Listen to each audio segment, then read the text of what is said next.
Okay, we're good. Yeah.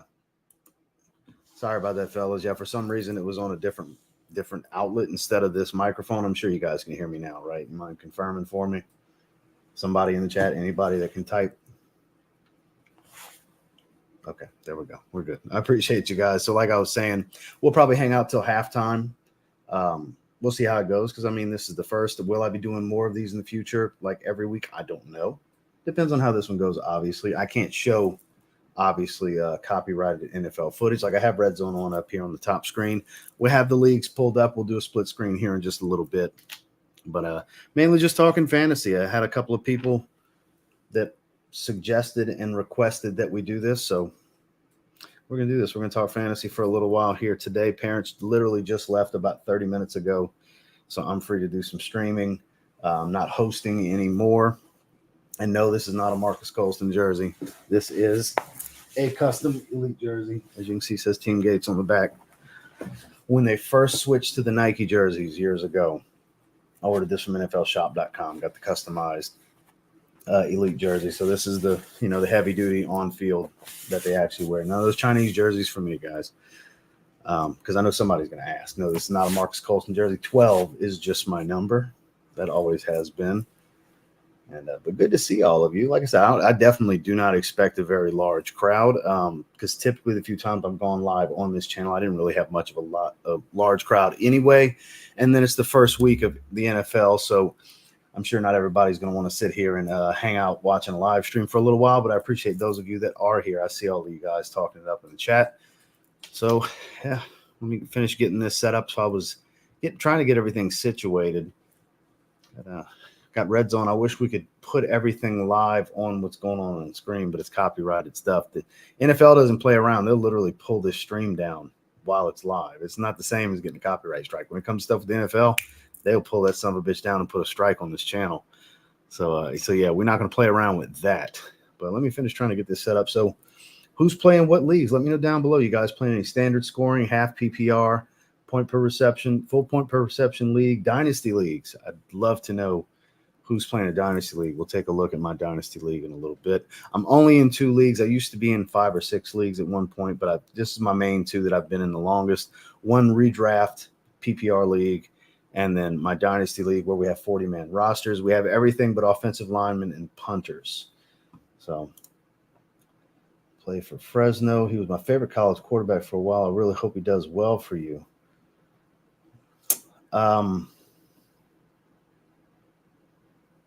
Why would he do well for me? We got Derek Carr. So yeah, like so prospects, like we're terrible at drafting quarterbacks. We have been for 20 years, 20, 30 years. I doubt he ever sees a snap for us. If he has to see a snap for us at any time, it's going to be just awful. That's awful if we got to see a snap with him. So yeah, I'm not familiar enough with him because I don't watch any Fresno games. But yeah, I'm praying to God he never sees the field and we can draft a serious prospect in the next 2 to 3 years. I know he's my backup. That's what I'm saying, and I don't have that much faith in him. You're a Fresno fan. That's probably why you like him. That's like with Drake May. I'm a North Carolina fan. I have high hopes for Drake May, but I also had high hopes for their last 3 quarterbacks that came out of North Carolina, and they didn't amount to shit. So he's a solid backup, so I'd be happy. We'll see. I'd rather Taysom Hill go take some snaps, and he's not really that great of a quarterback. Speaking of, I had to start him in the tight end position in my Dynasty League because Mark Andrews is not playing this week. So, which we'll jump on that in just a second. We'll jump over to that. Let's go Pack. There we go. Go Pack, go, huh?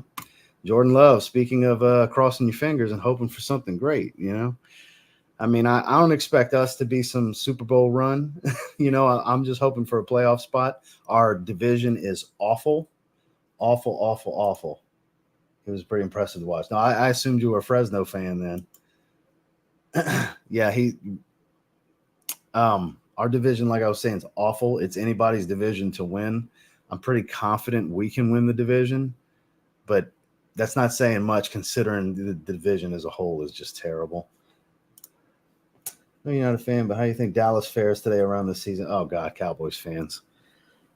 was hoping as few of you as possible would be here because, I love you, Ethan, but Cowboys fans are something. And please tell me you're not the typical Cowboys fan with that, Super Bowl or bust illusion every year, because I've been getting messages all week long from Cowboys fans. Cowboys fans are annoying. Most of them, not all of them, but I would say 85% of Cowboys fans. It's crazy, the delusion of the whole, the facade of America's team that's pretty much dead at this point. I don't care what anybody says.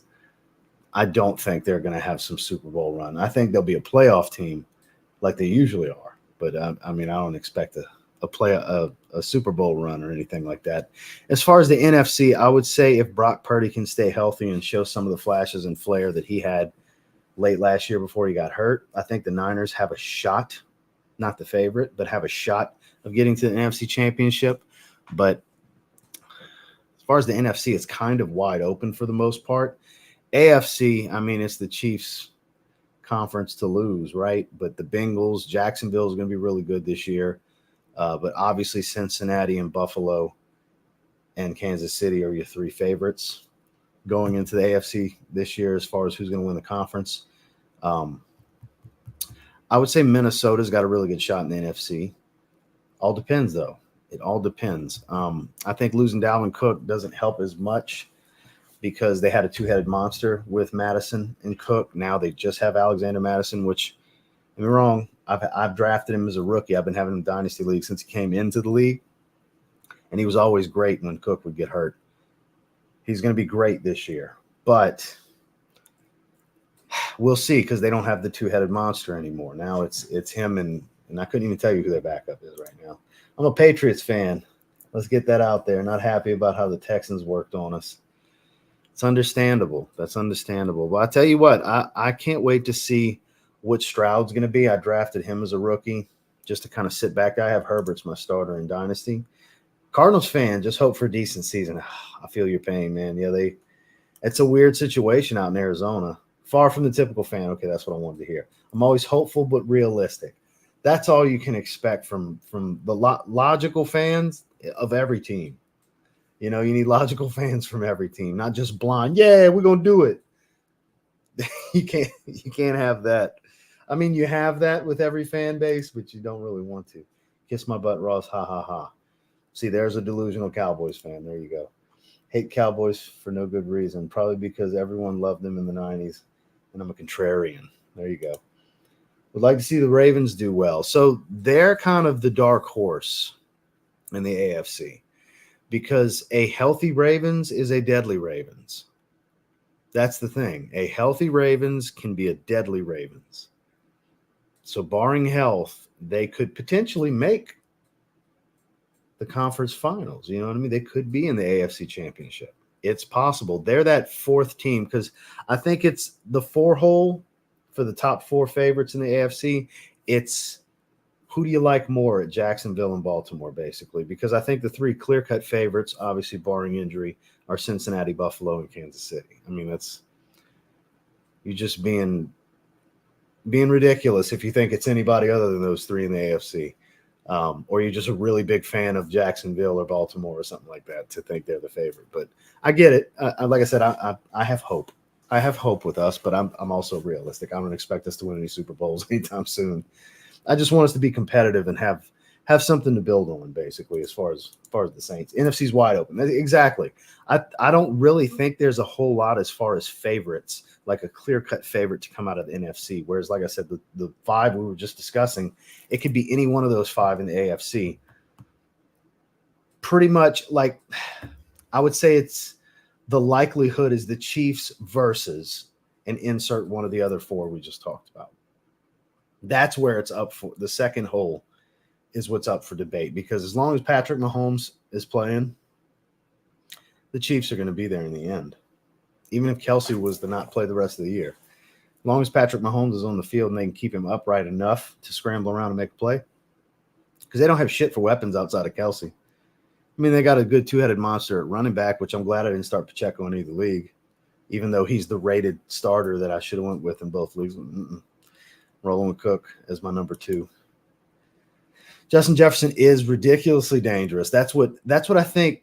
really helps to make the Vikings have a shot at being, they're at least a top 3 favorite in the NFC, I would think, because what he has with Kirk Cousins, and they do have a good running game. They have a decent O-line. They have a pretty good defense overall. They really could do it. It's just they're not just so much better than any other team in the NFC is the thing. That's the argument with the NFC. There's nobody that's really like clearly head and shoulders the favorite. Vikings, yeah, we think the Eagles. I mean, that's really the only favorite. Honestly, I don't know why I wasn't thinking of the Eagles. The Eagles are the clear-cut favorite. I apologize. I don't know why they were slipping my mind, but yeah, that's pretty much it. Outside of the Eagles, who else? Who else really? That's why I was saying the Niners, the Vikings, obviously the Cowboys. They all have a shot, but it's really. I mean, even the Giants look like they got a shot at being a playoff contender this year. Not necessarily an NFC Championship contender, but a playoff contender. Jared, good to see you, my man. So, all right, let's jump across. So here's the Dynasty League. So that's my matchup this week. Let's give you guys an idea.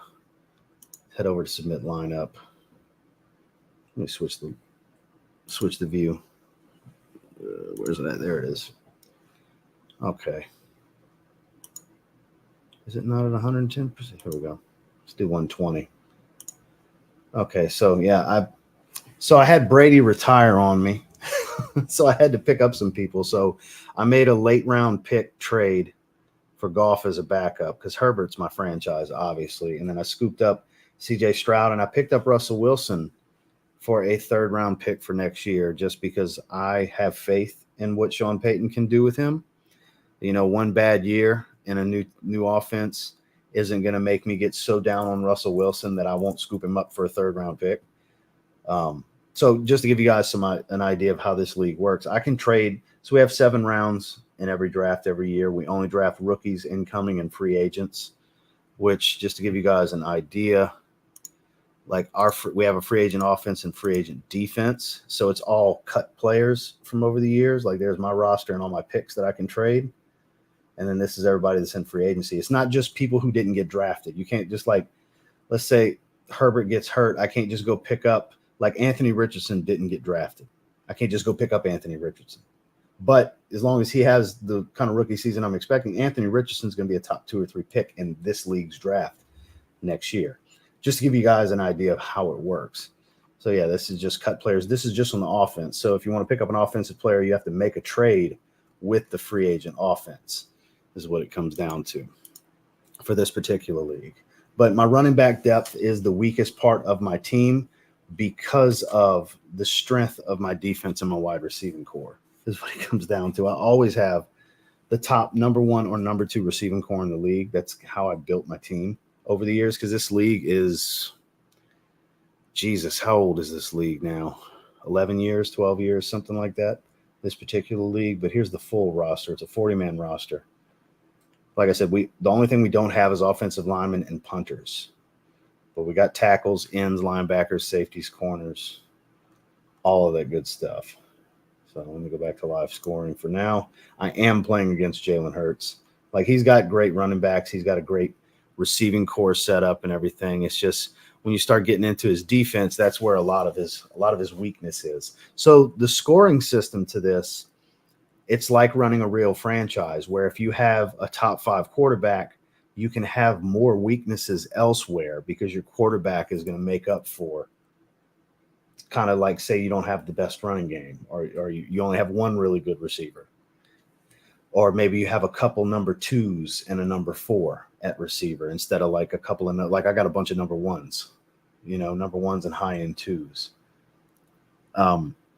So that's what it comes down to. A real quarterback like the guy with Patrick Mahomes doesn't have to have as much going for, like just like with Nick with Jalen Hurts.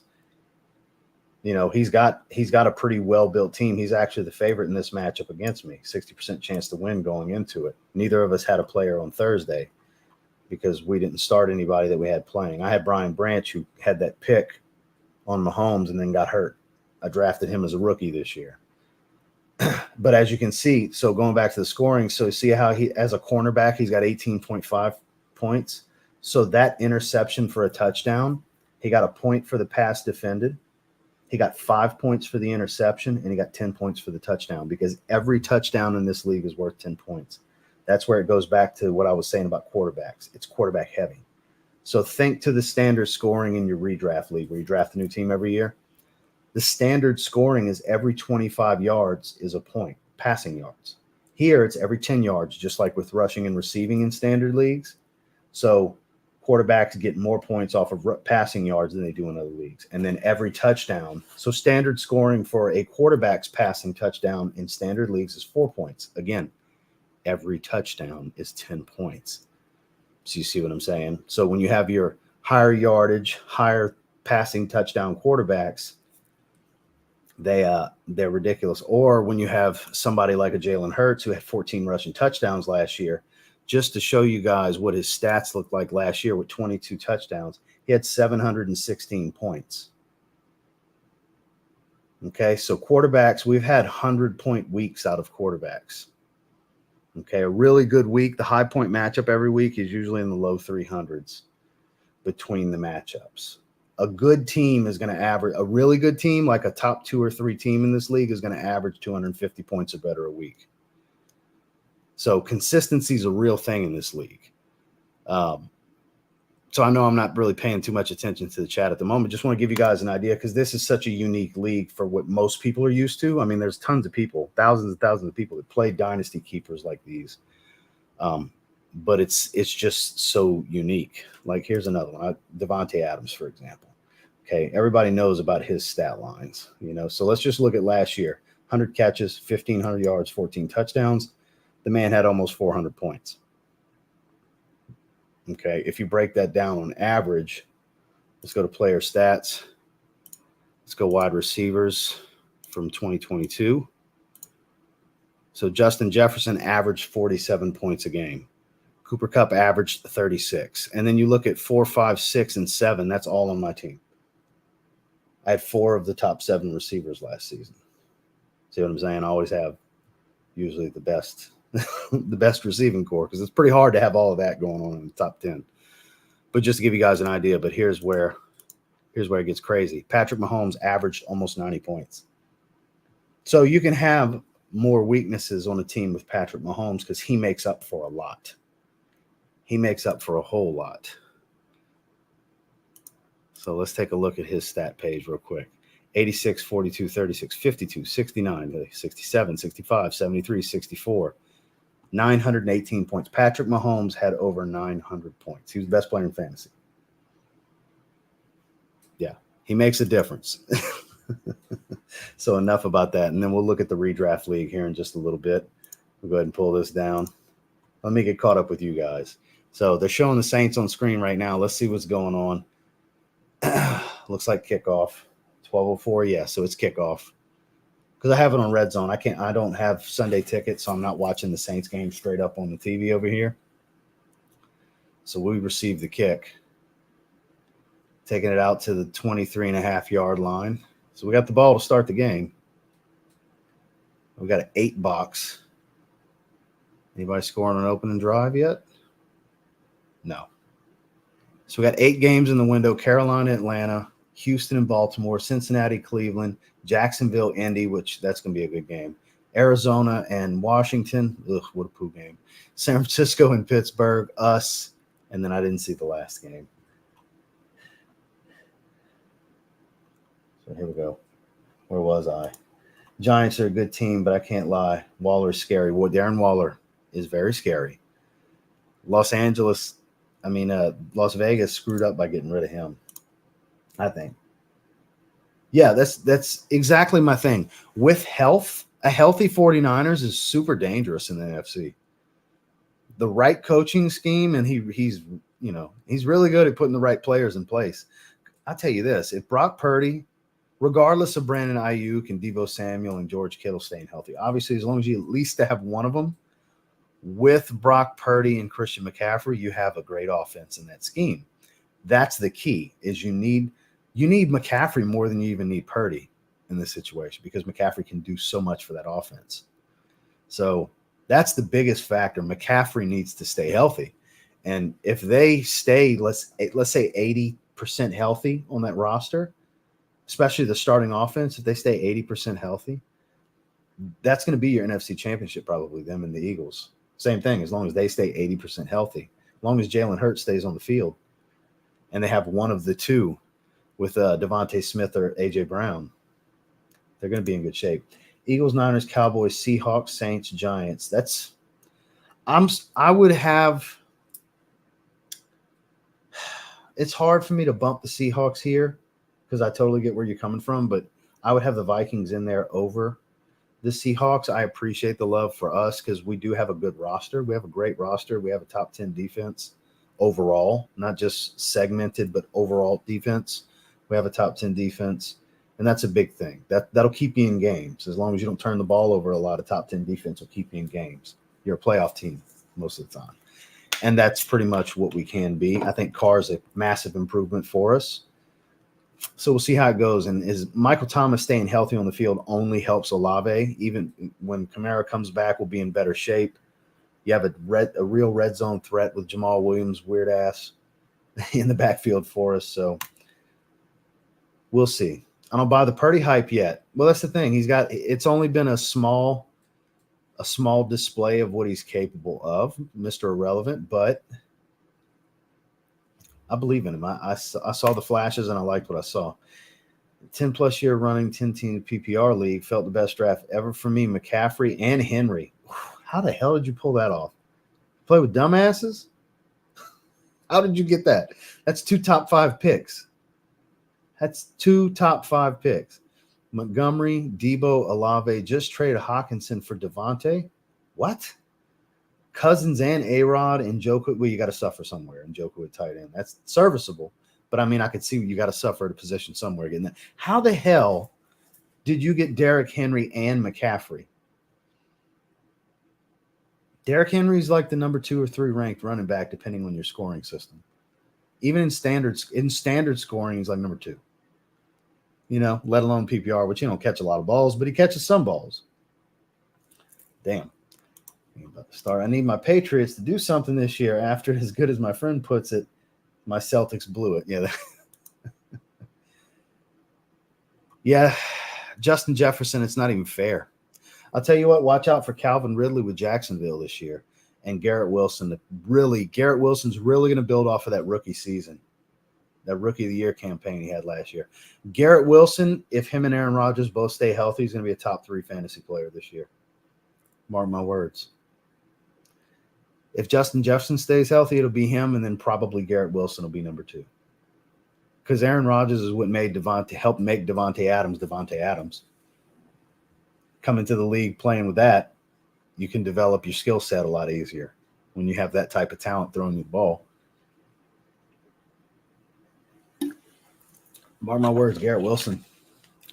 That boy's a fool. It's going to be crazy. It's going to be crazy this year. I really wanted Garrett Wilson in the redraft league. My friend Keith ended up getting him at the tail end because we do a snake in the redraft. So he runner up in the Super Bowl. So he was ninth pick. So he got 9 and 12. So he caught him on the comeback at 12. I was in the middle of the draft. I was a playoff team, but I lost in the first round. So I was at 5. So I couldn't, it wasn't coming around to me. I took Chubb with my first pick, which go ahead and pull that up. The redraft. Legendary Team Gates is playing against 400 Debris. Shout out to Chancey. So he had Tony do nothing for him. So that was great. So I got Burrow, A.J. Brown, Waddle, Hopkins, Chubb, and I started Dalvin Cook, and then based how Pacheco played, I'm glad I did. It's not awful, but it's not that good. 9.4 in a PPR league. And then I got George Kittle playing, Carlson, and then Buffalo. I mean, just bad matchups for the defenses. Kansas City and Buffalo were my 2 options this week. So I rolled with Buffalo, and so far so good because Kansas City only put up 7. So as long as Buffalo puts up more than 7, it was the right decision.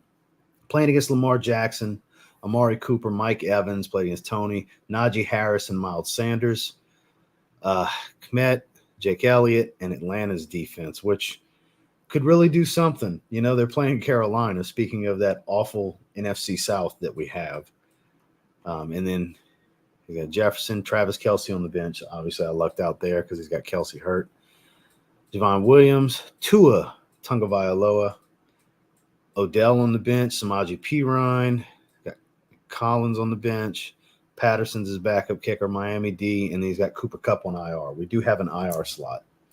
So no Cooper Kupp, no Travis Kelce, so that hurts him. So I was favored relatively, 64% favorite going into it. But actually I was like a 66% favorite before the Thursday game. And then he got the 1 point, so that boosted him a little bit, even though it should technically hurt him that a receiver only gave him 1 point. But yeah, that's where we're at on it. So we'll see how that goes. Pull that down. Raiders are going to struggle without Carr or Waller. I think so too. I think Devontae Adams gets traded week 6. By week 6, Devontae Adams is out of there because he's going to be frustrated. Oh, Devontae Adams will be frustrated. So decent run for Carolina from what I'm seeing. See what Bryce Young does. He's 1 for 1 with 12 yards. Handoff again. A 6-yard gain. Solid run. Chuba Hubbard. All right, back to the Saints. Here we go. Hey, I have that hat that's showing the crowd.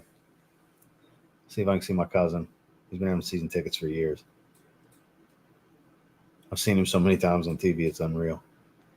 Any of you that watch Saints games, if you ever seen the dude that's always wearing the Joker beanie, it's got the big dreads like the Predator beanie, but it's the Saints one. It's my cousin. He's been on the TV if you watch the games 36 times probably, maybe more. Okay, back to Carolina, running again, 3-yard gain. Be 3rd and 1. No, we got a flag in New Orleans. We're on defense, so apparently we didn't do shit. Probably a 3 and out. I wish I could have the audio on, but I don't want them to pull the stream down, 4 seconds in, we throw in challenge flags. Exactly. I love CD to go. Yes, CD Lamb's going to have a crazy good year. Crazy good year. Carolina's moving down the field. They're on the 11. Another handoff. Ooh, didn't get it. I don't think he got it. 3rd and 18 for Tennessee. I'm very torn because I have Hopkins. But he can still get his and the Saints win. That's why I have no problem rooting for my fantasy team against the Saints, because it's like my players can go off and have a day and we can still win. Like a great game for Hopkins, 100 yards. Let's say 7 catches, 100 yards, and a touchdown. That might be the only score for them, So we'll see what happens. Okay, they went for it, 4th and 1, and got stuffed. Atlanta, loss of 2. Well, turnover on downs. Carolina with 0 faith in Bryce Young so far. Great quarterback definitely helps build a great receiver, but not always required. DeAndre Hopkins, a bad dude. Well, he's one of those examples that it doesn't matter who's throwing the ball, because look at when he was in Houston. He probably had like 7 quarterbacks when he was in Houston. No matter who's throwing the ball. Just throw the ball. Throw it somewhere. Somewhere in the area that man is. Ooh, big sack in Baltimore. Stroud's 2 for 2 with 1 yard and a sack. Not a strong start. Nick Folk lining up for the field goal for Tennessee. Got it. Easy. Easy work. I couldn't tell what yard line he was on. Zay Flowers apparently with a catch. Showing him tossing the ball off to the side. 3rd and 1 for Baltimore already. Lamar Jackson, quick bubble screen. Oh, wow. 1st down, easy. Easy work. Drafted Olave in my 3 leagues. You got him in all 3 leagues. Damn. I mean, he is the number 1 now. He is our number 1. And, I never understood why the Raiders were in such a hurry to get rid of Carr, because name 15 quarterbacks better than Carr. And I guarantee you three or four of them are super debatable because you probably can name 15, but are they all 15 really better? 10 are for sure.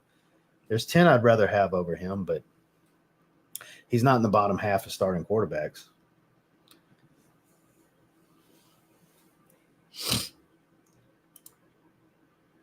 Down there somewhere. Just chuck it. Exactly. That's exactly right. I love watching Carr play. Yeah, he's got that gunslinger mentality. He'll get out there and chuck it. Say screw it and just throw the fucking ball. That's the thing. Just throw the fucking ball. He'll do that. So you got to give it to him. All right, so it's time for some refreshes. Let's see what we got going on here. 2 for 11 yards with Alexander Madison. We've got a tackle for Levante David, a tackle for Shaq Leonard, and a tackle for Jeremy Chin. I have a very strong defense, by the way, guys. I have the number 1 linebacker in fantasy last year. Multiples in the top 15. Sauce Gardner and Kenny Moore, arguably the best starting cornerback core in this league. And then I got a top 2, arguably best safety setup, Jeremy Chin and Kevin Byard. I got a monster secondary. I really do. And then Myles Garrett, Will Anderson, and then Jonathan Allen, a Pro Bowl defensive tackle. Justin Tucker, the kicker. I was so upset when Keith drafted him years ago. Justin Tucker's my guy.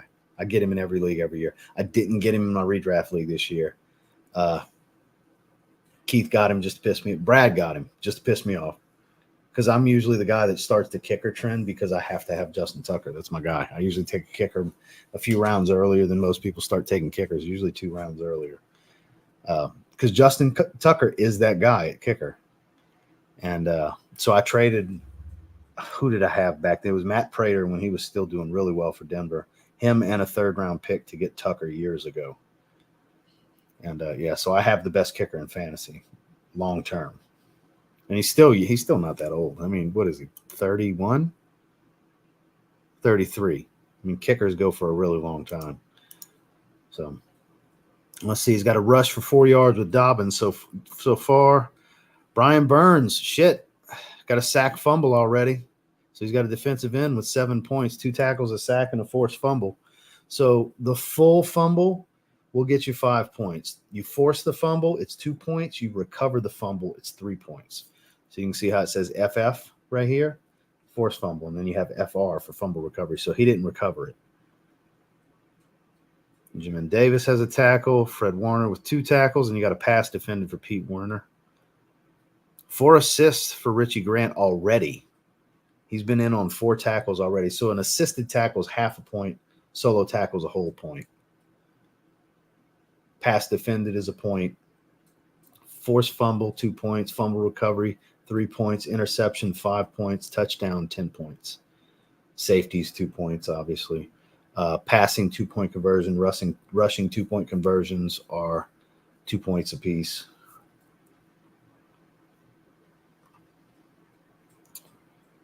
Let's see what else is going on the bench.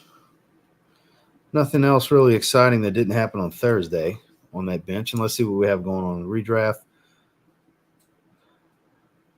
Burrow's got less than 3/4 of a point so far. Nick Chubb, 3 rushes, 3 rushing yards, and then a 6-yard reception.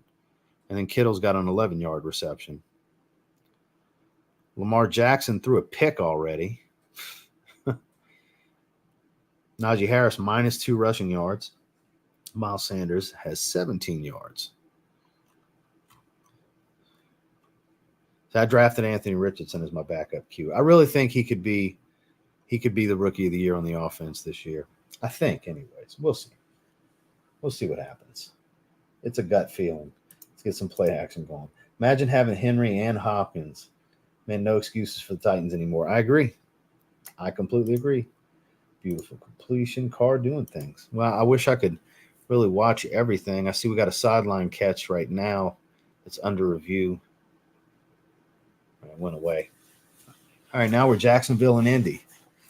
Let's see something here. Oof. Stuff's at the line of scrimmage.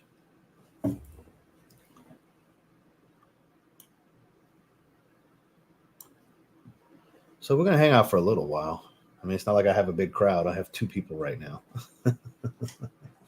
So, like I said, I didn't expect a whole lot for this, and this might just be a once in a while thing.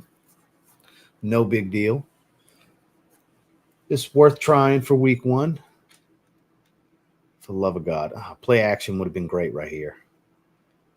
2-yard gain. Nothing special. Jamal Williams with a 2-yard rush. Nothing special. Back to Jacksonville. Trevor Lawrence is 4 for 6 with 44 yards. He's going to take strides this year. Big strides. Fighting for yards. They ended up getting him back to the line of scrimmage. 3rd down.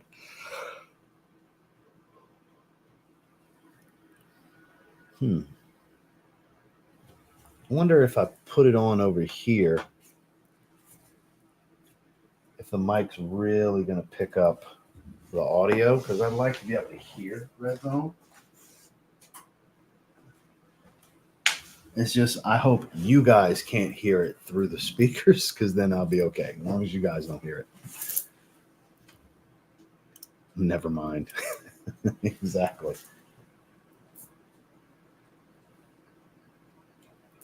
Put it on Hulu. I hate that. It always interrupts connection. Gotta reset my Roku.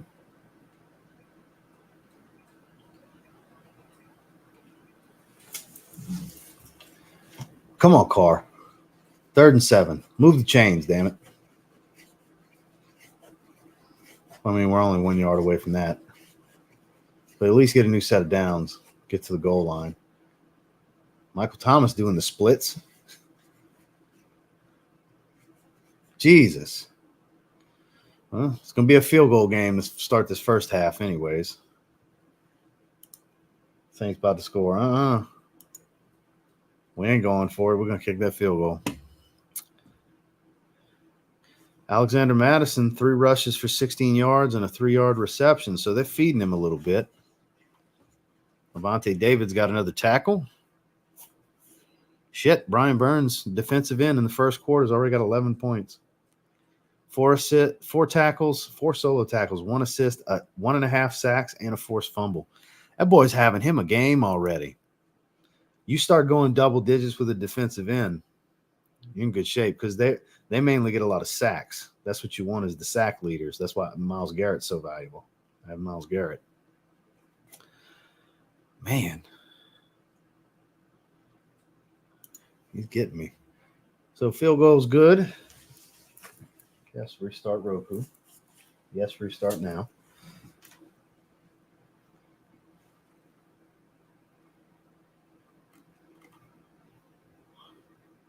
Let's see what we got going on over here. So he's in the lead. Something happened. Oh, so he's got 12 points from defense because they haven't allowed anything yet. Let's do a little quick refresh.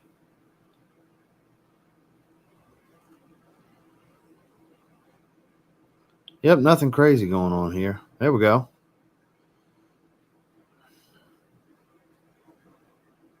Three for 19 for Kittle. At least he's getting the ball a little bit.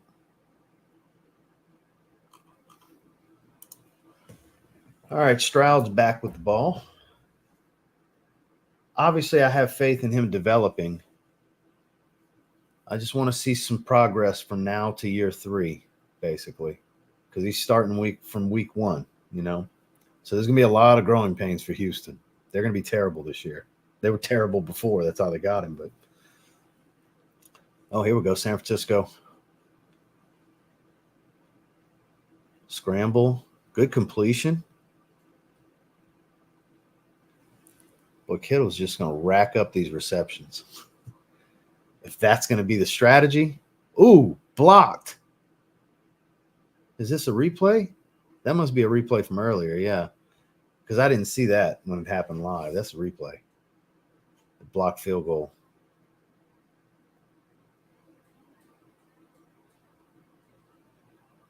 That's got to be a replay, yeah, because I don't have any audio. That's why I'm hoping to get this situated so I have some audio over here. Because if I turn the audio on here on the computer, you guys will hear it and I'll get a copyright where it'll pull this stream down because it's NFL. So I don't want to do that. I'd like the stream to continue.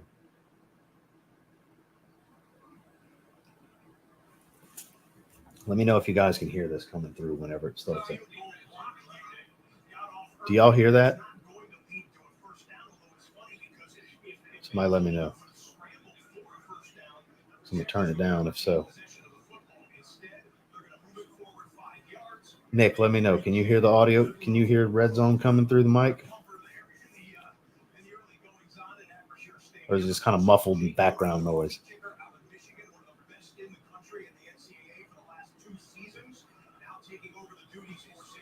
A little bit. How about now? Is it just like muffled background noise? Or can you clearly tell what's being said?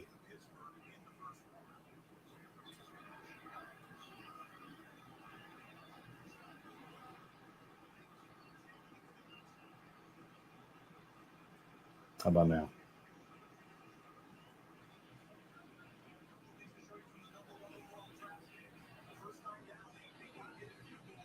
Anything?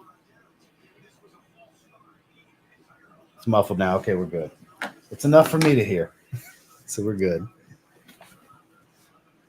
Okay, good. Should be good now. I'll let you know. I appreciate that. Muffled. Good. That's what I wanted.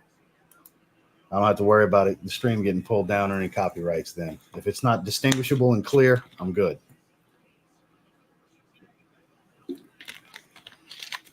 Yeah, sounds like radio chatter. Perfect. Perfect.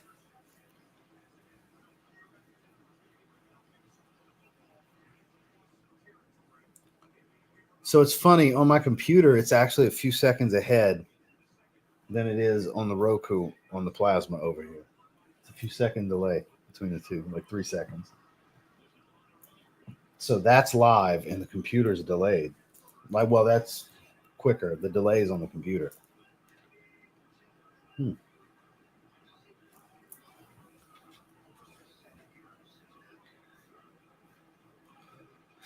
gonna take a look over here what we got going on. So it's still close. So the big breakaway is when the quarterbacks start playing, because if either quarterback has a bad game, the rest of the team's got to carry the difference. See what I'm saying? Like 30 points from a quarterback in this league is terrible. Below 30 points, you losing. I don't care what the rest of your team did, you losing. They'd have to have some phenomenal breakout performance, like top running back, top 2 receivers of the week, you know.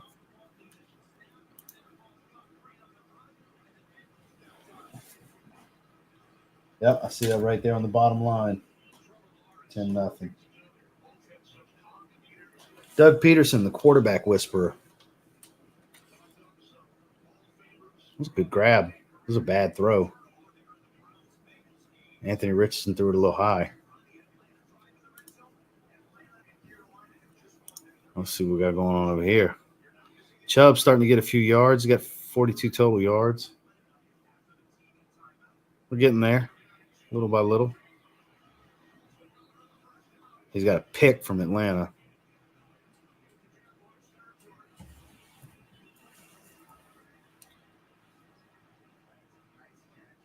That was a hell of a catch. Caught the back point of the football.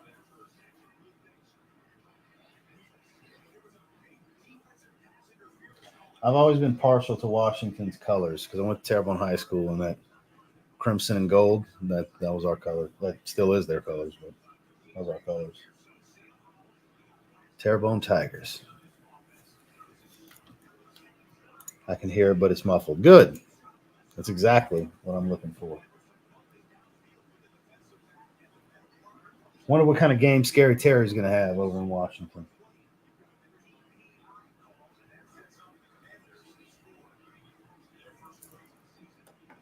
I mean, they're on the 7, 2nd and 4. Sam Howell, scramble, run. No. Touchdown. He stopped right before the line of scrimmage. That was a hell of a play. Go ahead, Sam Howell, with your bad self. Brian Robinson Jr. with the T.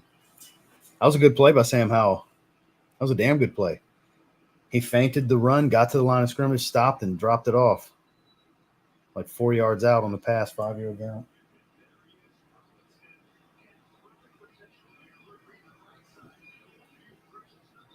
What a good play. With 5 guys in his face, stayed poised on the run. That was a hell of a play. Good job, Sam Howell. Uh-oh. We're in the red zone in Indy. Handoff. 6, 7, still churning. 8 yards. Hard-fought yards. Hard-fought yards. Jesus.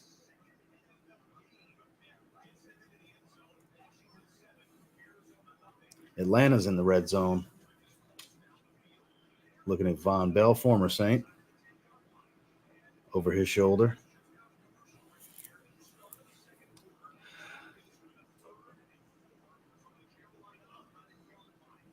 Ooh, made a miss. Oh, shit, touchdown. Damn, Bijan Robinson with a nice screen. Touchdown. That was a hell of a sidestep. A little juke move right after he caught it. It was a hell of a move. We're seeing some, well, for those of you watching Red Zone, I'm seeing left and right some really good Red Zone play. Damn, that was a good move. These boys are playing. Tonight, I mean this morning. Yeah, there you go. Get you some damn coffee, man. Get you some coffee.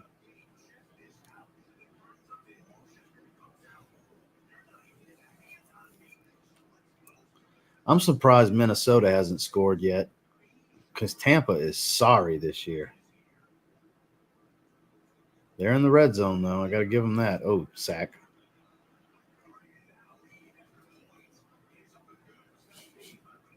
Old Baker Mayfield.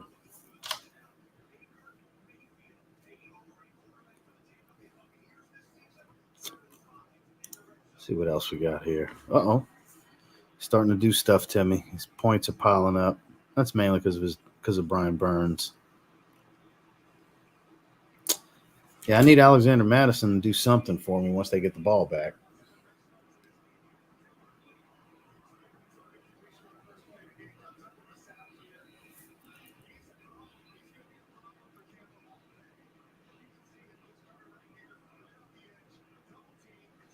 Damn, Tampa's up 3-0.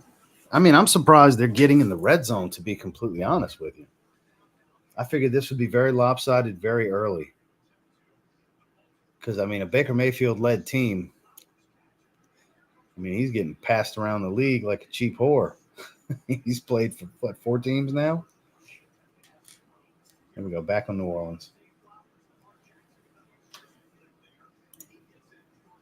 Oh, it's all good.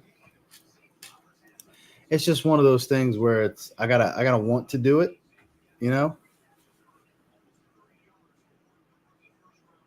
I mean, I don't live around my friends, so it's not like I'm going hang out. I'm just watching football at home. I'll be here every Sunday if you do. I appreciate that, Nick. I can't make no guarantees, you know. So I had put out a community post about this, but not everybody saw the community post, I guess, on the other channel. And the frustrating part is I put it on a vote on my live stream, and it got a little over 100 votes for yes for me to do this. So I was like, we'll have a decent crowd. We got 5 people watching as I say this. You know, so that's the funny thing. All the people that voted yes, nobody's here. So it's all good though.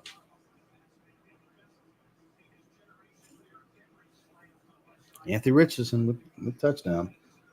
LMAO. Yeah, that's what I'm saying. I put it to a vote. A bunch of people voted yes. A bunch.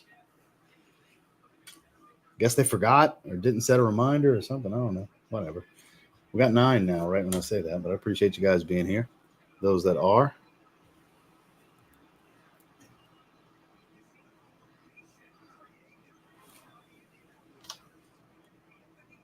A hell of a run. So that's going to be a lot of his value is going to be that run game. And he's got a cannon. That's what I'm saying. He's got a real shot at Rookie of the Year. He's got a good O-line. When Jonathan Taylor gets back on the field, he'll really be in good shape. He's got decent receivers. Michael Pittman's a really good receiver. So that's a bit weird. Exactly. And I appreciate you being here, Adolfo. Another field goal. 6-3 in New Orleans. Tennessee's up. Oh, no, I thought that was live. That was a replay from earlier. Derrick Henry. Oh, wow. Just abusing people. That's like a 17-yard run. Good Lord. Jared with $10 super chat. Appreciate you putting this up regardless of who followed through. I appreciate that, Jared. Thank you for the super chat, man. That's greatly appreciated. You definitely did not have to do that, but it is appreciated. As it says on the scroll at the bottom, it's greatly appreciated. Listening from work, I would assume.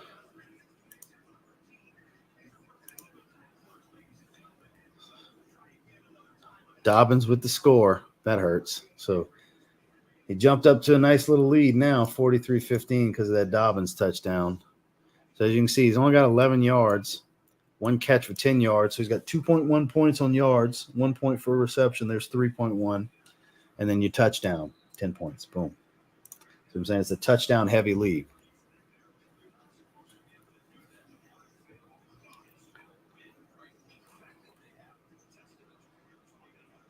Nice. Oh, I'm sorry. Anthony Richardson did get drafted. Nick's got him on his bench. Okay, so never mind. I thought he went undrafted.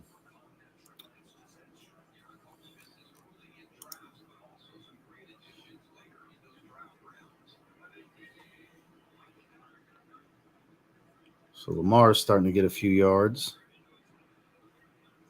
Chubb as well.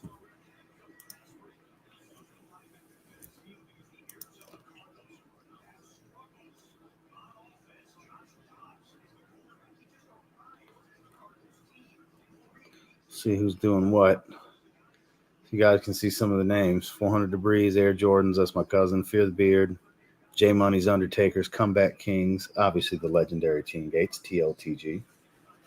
Balls Deep, Team A Train, the one-time world champ, and FJB. You can assume what that is. So I don't think I have to spell that out.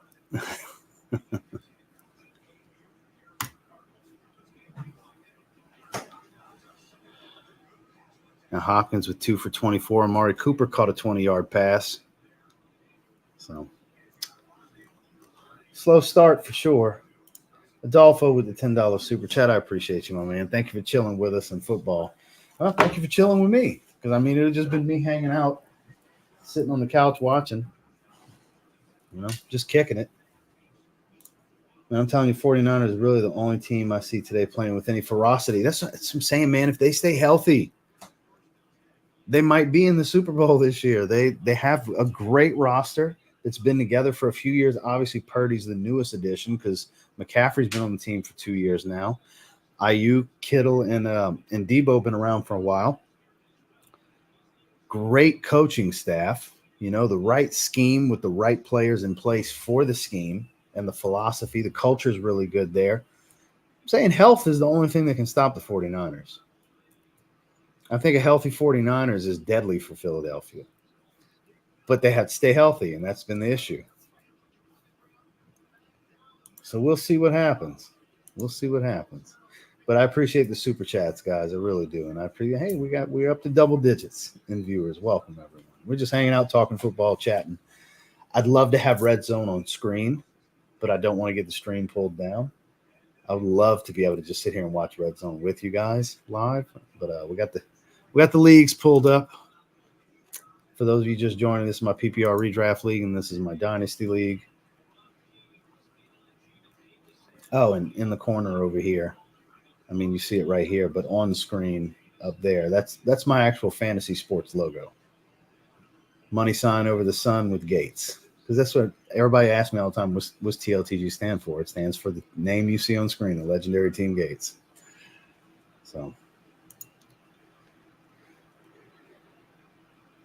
So yeah, here's the other team names, by the way. There's my cousin again. Comeback Kings, Team A Train. A turd covered in burnt hair is who I'm playing against right now. Buffalo Bill Yacht Brand, Mile High Kush Burners, and Fear the Beard. And then here's the league champs. So this is year 13, actually. I undershot it. So I won the first season. Then Keith, then my cousin, then me, then my cousin, then Train, Brad, my cousin, me, my cousin, and then Lance, who took over a team this year. the last year. He took over and won. He replaced an owner and won with the team that year. That's who's got Patrick Mahomes, by the way. He came into a team that has Derrick Henry and Patrick Mahomes. But yeah, so I've been to, of these 12, I think it's 7 of these Super Bowls. I've won 3 of them, and I've been to 7. And I don't think I've played. I think I've only played one that wasn't against my cousin. It's me and my cousin. Air Jordans. It's me and him back and forth. He's got 5. I've got 3. Between the two of us, we've got 8 of the 12 Super Bowl wins in this league. And I've been in more than half of the Super Bowls. So that's where the whole legendary thing comes from. That's just this league too. That's not counting basketball and I'm getting back in baseball. I got out of baseball like 4 years ago. Kind of take a break from it. It wasn't as fun for me anymore. I'm getting back in next year. They got a team getting out. So the legendary Team Gates is going to be back playing fantasy baseball. So many flags in the Saints game. I wish I could just leave it on the Saints game. I just don't want to pay for Sunday Ticket is the thing, because it's on YouTube now. It's not DirecTV anymore. And Sunday Ticket's just so damn expensive. So I kind of just take the primetime games that I can, the Sunday night games and the Monday night games, the one Thursday night game that we get, and I just kind of go with that and whatever I get lucky enough to watch at noon Sunday. Because it's not, I have to miss a lot of games since I started living away from Louisiana. I've had to miss a lot of Saints games over the last like 6 years. But at least I get to see when they score on Red Zone. Now, if I wasn't doing this stream with you guys, I would have the Saints radio network on listening to Bobby Hebert right now. So that's the thing. I'd be listening to the Saints radio network. That's the ultimate way. Saints fans know that's the way to listen to a Saints game. Even if you have it on TV, you want to listen to their commentary. Bunch of coon asses getting drunk and talking about the game. Rest fresh out of line, Judge retraining school. There you go. Same with Arizona. Damn, is that bad, huh?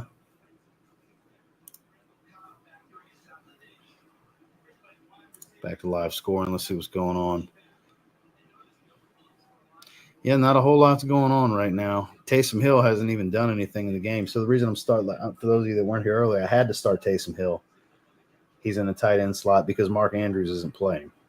Mark Andrews is my starter. He's not playing.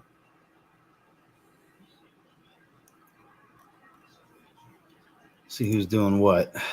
Yeah, Mahomes had 43, which is extremely average for Mahomes. For those of you that saw his stat line from last year, earlier when I was showing you guys that, 43 is super average for quarterbacks in this league. It's like, okay, as long as your team does okay, the rest of your team does solid, you'll probably win. But you want your quarterback to do over 50. You want to average over 50 with your quarterback. Patrick Mahomes averaged 86 last year. Average. That's crazy.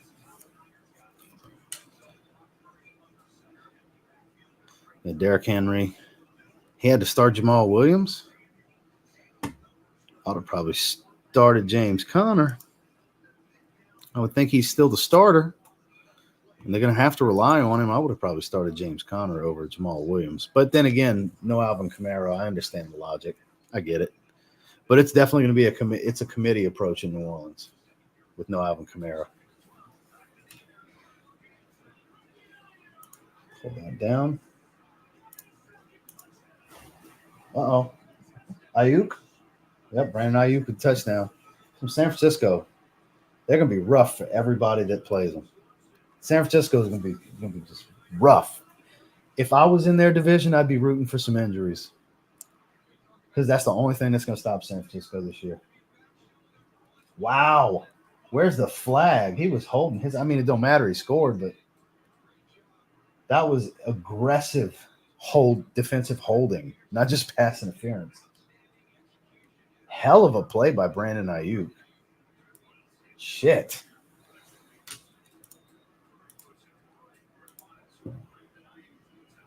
Arizona versus Commanders.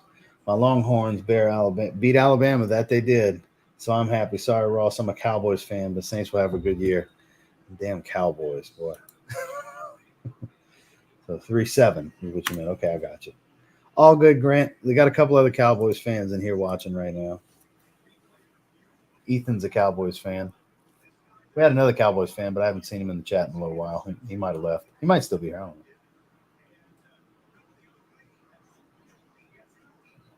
Tony Brown with the pick. Oh, yeah. Hell of a grab. Where's Dedrick? I want to give Dedrick a hard time right now. Because y'all should have the Sports Desk podcast, for those of you that saw Dedrick's podcast, it's now on YouTube. He started the channel for it. He's been on Spotify. But I told them, him and his boys that were on there, I was like, y'all need to rename this to the Jaguars Fan Podcast. Because y'all should have heard some of that shit on the very first episode on YouTube. I jumped on at the end so we could talk about it. They acting like Trevor Lawrence is the second coming of freaking Joe Montana. It's unbelievable. I agree. He's going to have big strides this year, and he's going to put himself in that conversation for one of the best of this generation.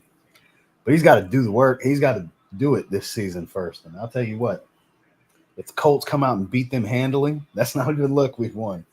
Because the Colts are starting a rookie that nobody was high on because he didn't have the best coaching staff in Florida. Anthony Richardson, I think, is going to be better in the NFL than he was in college. That's why I'm saying my gut feeling is he's probably going to be the offensive rookie of the year. He's probably going to rush for 10 touchdowns, throw a little over 3,000 yards with 20 touchdowns. He's going to have some mistakes, rookie growing pains, you know. It's just my gut. You know, nothing crazy in passing yards, but he'll make up for it with some good rushing stats. Big, strong, fast, cannon for an arm. Oh, it all comes down to decision making. I shared it too, Dedrick. Yeah, that's one. So I know you were there, Jared. So I'm saying me and Eric, for those of you that Ekrum in the live chats that played for the Panthers, Eric, we were like, nah, man, y'all need to pump the brakes and slow down here in this Trevor Lawrence talk. I think they're going to be really good this year. I was saying earlier at the very beginning of this stream, for those of you that didn't hear it, I think they're in the top 5 of the AFC of like the 4 teams that could go to the AFC Championship with Kansas City. I think the favorites obviously are teams like the Chargers, for example, Cincinnati, Buffalo, and then you could throw either Jacksonville or Baltimore in there. So it comes down to them for that number 2 spot, because as long as Patrick Mahomes is healthy, it's the Chiefs conference. Just like it was the Patriots conference for years because Tom Brady. 49ers looking fit for a Super Bowl. It could be like 2021 Brooklyn Nets situation where they assembled the perfect team. Yeah, but they didn't play good together. These guys play good together. Dude, I wouldn't compare them to the Brooklyn Nets. That never had a shot because they didn't gel. They never gelled. Too much ego. This is an actual team. Those Brooklyn Nets weren't a team. They were just players put together. They didn't play team ball the way they should. There was no unselfishness on that roster. It was destined to not work. Whereas this isn't an amassed, group of superstars. So it's not quite. I wouldn't even compare it. Obviously, my opinion. Nothing exciting going on in defense here. Switch back over. There's nothing real exciting going on in defense. Alexander Madison doing next to shit.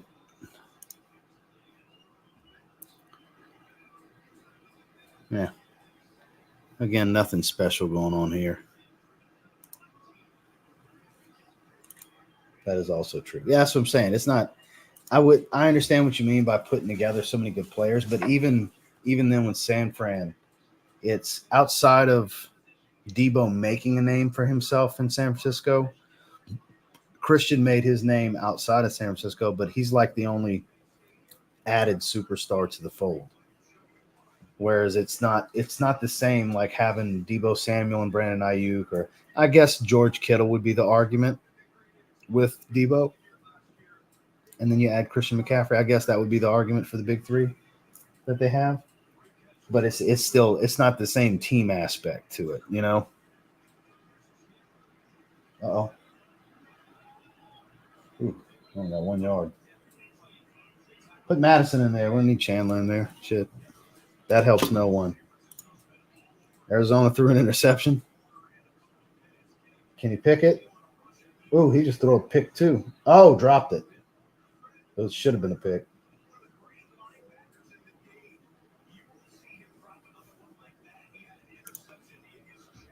I mean, that worked out for me that Fred Warner dropped it because I'm playing against Fred Warner. So I'm glad he dropped that. 49ers are dangerous and healthy. Yeah, absolutely. That's my argument that I'm posing.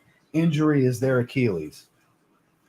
Or injuries to their Achilles could be their Achilles. But as long as they stay healthy, I think it's them in Philly. Because again, it all comes down to health. With the good teams, all comes down to health.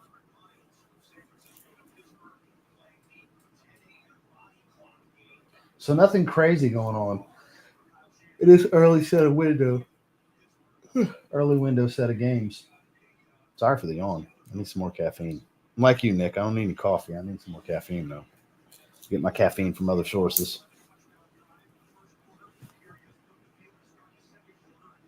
Oh, Howell with the bad throw. Threw a duck. Pick. Sheesh. I'm not playing against Zayvon Collins, am I? Okay, good. I'm not. Making sure I didn't get that pick against me.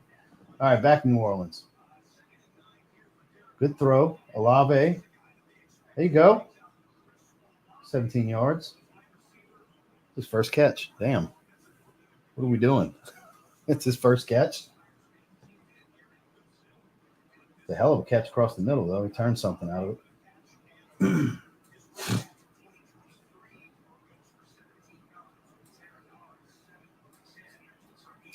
I feel bad for Houston, man. All the shit that they went through the last couple of years.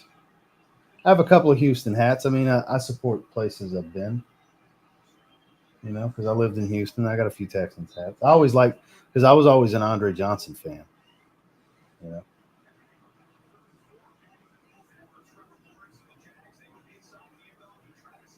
Certain players will make you root for a team because you're rooting for the player. And plus, Texas is a important state to me. I love Texas. That's always my plan B is Texas. If I end up down the line not liking it here in Florida, I'll go back to Texas, which I don't see happening. Come on, Stroud. I want to see something here. Handoff. There you go. I guess he wanted me to see a handoff. Tell you what, Pierce is really good. If they can establish a passing game and open that run up for Pierce, I know it's supposed to be the other way around. Pierce needs to open up the pass for them. But if they just stack in the box because they don't fear the pass, it makes it real difficult for them. Not everybody's Adrian Peterson. Adrian Peterson was the last running back we've had in 20 years where it didn't matter if you put 9 in the box, you're going to get his. Adrian Peterson was a generational running back. He was Barry Sanders and Emmitt Smith of this generation, this past generation. Oh, shit. Don't cough it up, Stroud. He broke free. Well, that was almost caught, too. That was a wild throw.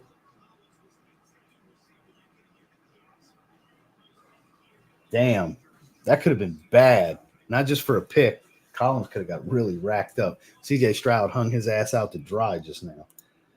Saints really trying to get the run going. Well, we need to. That's smart football. Try to establish the run before you just wear out the pass, because if you can't run, they're going to drop 8 into a zone. Now it's going to be hell to pass.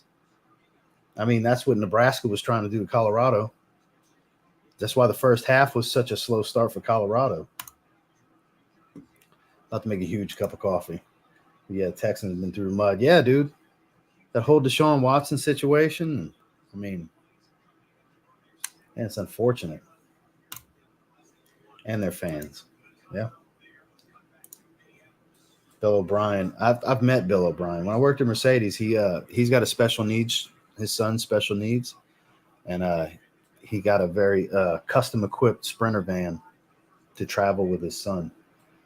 Bill O'Brien's not a bad dude. Like I said, I met him. He's a good dude. Now working for him as your head coach and everything, I mean, who knows? But as far as a relaxed environment and a luxury brand, I understand it's a totally different situation, but he was cool. I used to tell everybody all the time, because I'm a big DeAndre Hopkins fan. I love Hopkins. I always have. I used to tell everybody, DeAndre Hopkins walks on this lot and you think you're helping him, just know we fucking fighting after.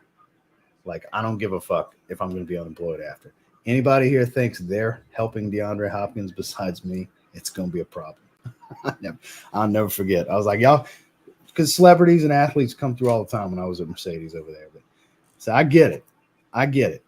But that's for a long time. He's like my favorite wide receiver. He's still one of my favorites. I was like, y'all not helping DeAndre Hopkins. He walks on this lot. I'm telling y'all. I met a lot of people. I met a lot of athletes when I worked at Mercedes-Benz Sugarland, because a lot of them live in Houston. A lot of them from all teams all over the country, different sports. A lot of them live in Houston. Shaq lives in Sugarland. You know, I've met Shaq. Shaq lives in Sugarland. I've seen Hakeem Olajuwon a ton of times. He come get service done all the time at the dealer I was at. Scarface used to come through and buy cars. Those of you that in the hip hop, Scarface, we used to come over there all the time. I met Bun B. The Charlo twins. They after every fight they'd buy a car. Come through smelling like weed with about $2 million worth of jewelry on, chains just clanging as they walk. 5-6 chains on. Yeah, medallions and everything. It was a fun job. It was. God, AP was such a beast. Generational talent. Generational talent. Speaking of beasts, primetime got something with Colorado. Exactly. Team is special, making me a Buffs fan. Well, that's like part of me wanted to post old stuff after their week 1 win because I didn't want people saying I'm a bandwagon fan because I was wearing Buffalo's gear long before it was like, Dion might sign with Colorado as their head coach. I was supporting that team when they were 1-11. And when they won, I think 3 or 4 games the year before. Because, like I said, I support the teams where I live. Because when I move somewhere, which I've moved enough places,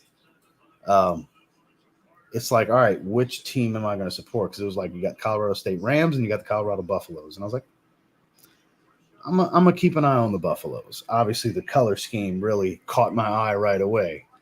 And that literally the color scheme and the Buffaloes logo, I was like, I'm going to root for them. I'm going to give them a shot. And I ended up liking the team, but they were just so terrible. And then lo and behold, my favorite professional athlete of all time, one of my favorite human beings of all time, ended up signing to be the head coach. So, yeah, love it. I would have loved that. I sold Sammy Coates a car when he was still playing for the Steelers before he went to the XFL.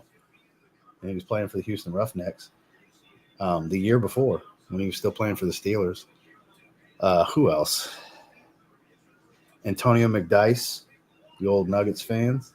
In his prime, he played for the Nuggets and then the Pistons in the latter portion of his career. I've sold him. I met Chuck Knobloch. My partner next to me sold Chuck Knobloch a car. You old baseball fans from the 90s for the Minnesota Twins, Chuck Knobloch. Trying to think who else. I met a lot more athletes than just regular celebrities. When I say regular celebrities, I mean outside of sports. It's mostly been athletes. Athletes like to spend money because they make a ridiculous amount of money. It's pretty dope. Yeah, like I said, it was a fun job. Dion taking McCarthy's job in a couple of years. I've heard that rumor too. I mean, it would make sense, right?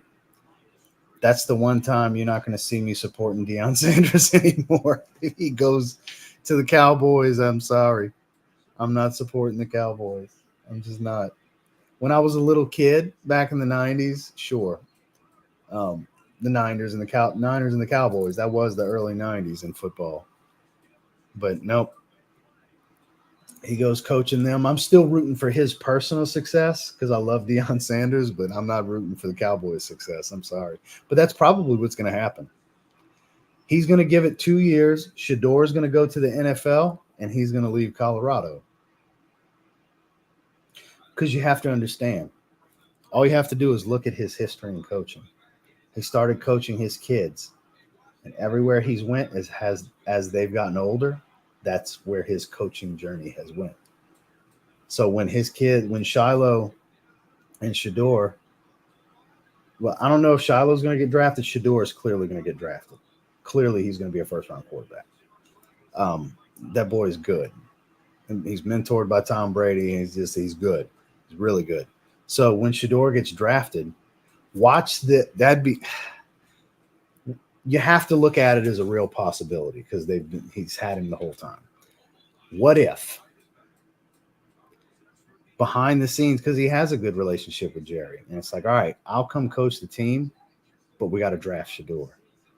We got to take Shador with the first pick. And literally, Dion goes coach the Cowboys with Shador as his quarterback. That's a real possibility. That's a likelihood is pretty high on that, honestly.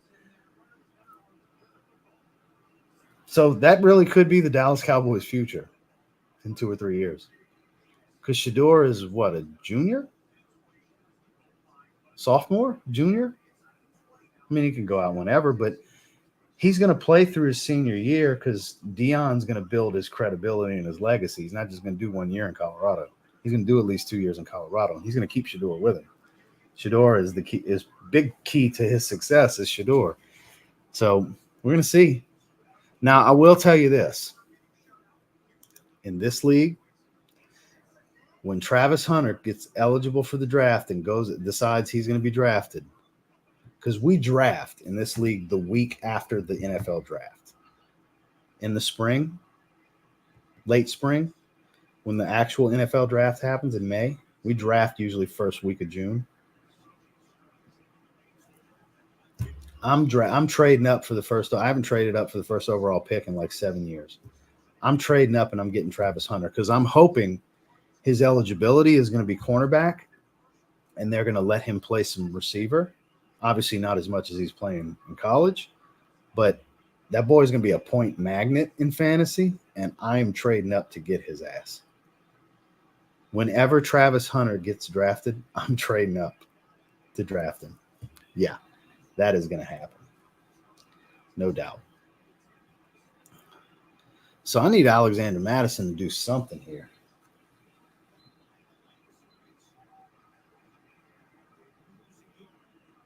I'm surprised Baltimore is not up at least 2 scores right now. Oh, Washington's back in the red zone. Okay. I believe in Sam Howell. He's decent. He's young. Too many people give up on Sam Darnold too quickly, huh? He's done bounced around the league a ton.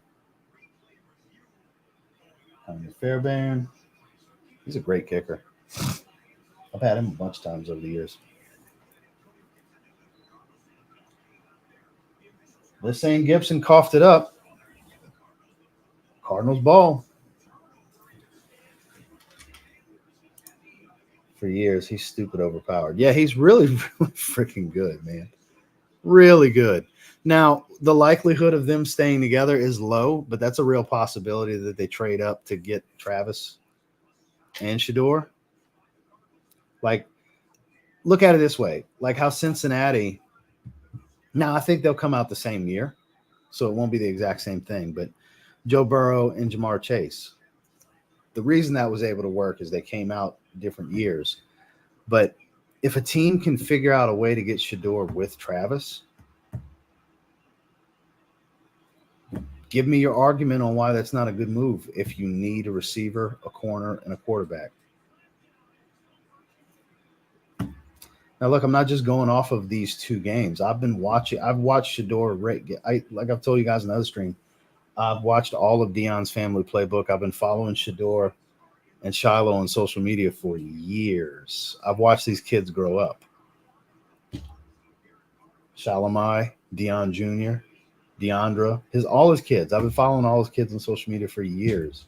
I love the family. Tracy, I follow her too. Been following her for years. I've watched the whole family grow. So Shiloh, he's a really good football player. I don't know if he's NFL draft material talent. I'm not saying he can't go undrafted and end up on a team. I think that's a real possibility. That's a more realistic possibility for Shiloh. But man, tell me how it's not a good idea, especially if you can get that package, Deion Sanders, Shador, and Travis. If you could get that package in the NFL when those 2 boys are matured to the point to where they're ready, another year, 2 years, whatever it ends up being, I'm sorry, tell me that's not a good move. The right man to coach them. cornerstones of a franchise. They just are.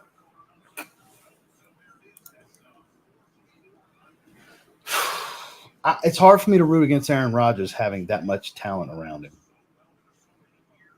It really is. I mean, I know it may sound crazy because the Bills are the Bills. I get it. They're typically the favorite to go in the AFC Championship against the Chiefs. That's like it's them and the Chiefs the last couple of years. I get it. Aside from that year Cincinnati went to the Super Bowl 2 years ago, but man, I just it's hard for me to. I think it'll be a very competitive game. That's going to be a fourth quarter. Might even come down to whoever's got the last drive to win kind of game. It's going to be a great Monday night opener. Great Monday night opener, I think. Must-see football. But I think Aaron Rodgers is going to get the victory, even if it's just a field goal victory.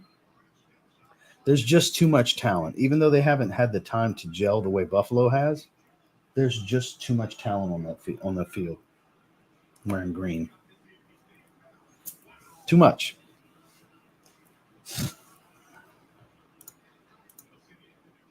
Somebody's already thinking about making moves in that lineup. I mean, how could they not? And it's only 2 games on the main stage. They were doing this in Jackson. They had Travis for 2 years. This is their 3rd year with Travis. I think this is their 3rd year having Travis. Yeah. So them two been together for a few years now with Dion. I mean, Shador's been with him his whole life, but as far as Shador and Travis, they've been together for, I think this is their 3rd season together, actually. The chemistry's unreal. That's why he's always looking for Travis. He's got all this talent around him, but when he gets in a bind, he's looking for 12. That's who he's looking for when he scrambles. So, I mean, Weaver had a hell of a game yesterday. I just don't see that being. I mean, the more probable thing is they're going to get split up. But if there's a team that could try to make it work, it's going to be Jerry Jones. He's going to want all 3 of them together. He's going to at least want Shador and Dion together. I think that's the most probable thing. Because Dak's days are numbered over there. Trey Lance ain't it. That's just a kind of a Band-Aid kind of thing just in case Dak gets hurt. And he's not that good of a Band-Aid. The adhesive's kind of weak on that Band-Aid. You know, I think that's the long-term plan there is Dion, and I think the conversations behind the scenes are if you take me, you're taking my son, because Dion knows a lot of his success is tied to his son.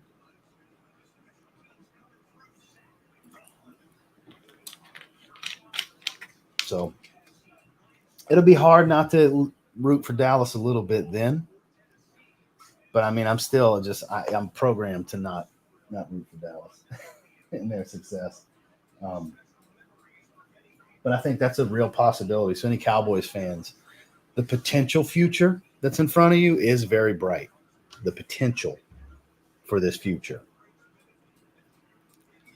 Because if that ends up being the case, and you still have a CeeDee Lamb and stuff like that, you know, Michael Parsons, all these cornerstones that they have now, plus that, then they really become a Super Bowl favorite if the gelling starts to happen quickly, because it's the right coach.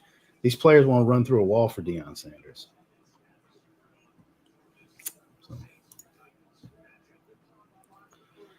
Joe Burrow doing nothing. 1 point. Got 10.4 out of Chubb so far. He's starting to do a little something. I mean, we're midway through the second. There's still plenty of game clock. George Kittle.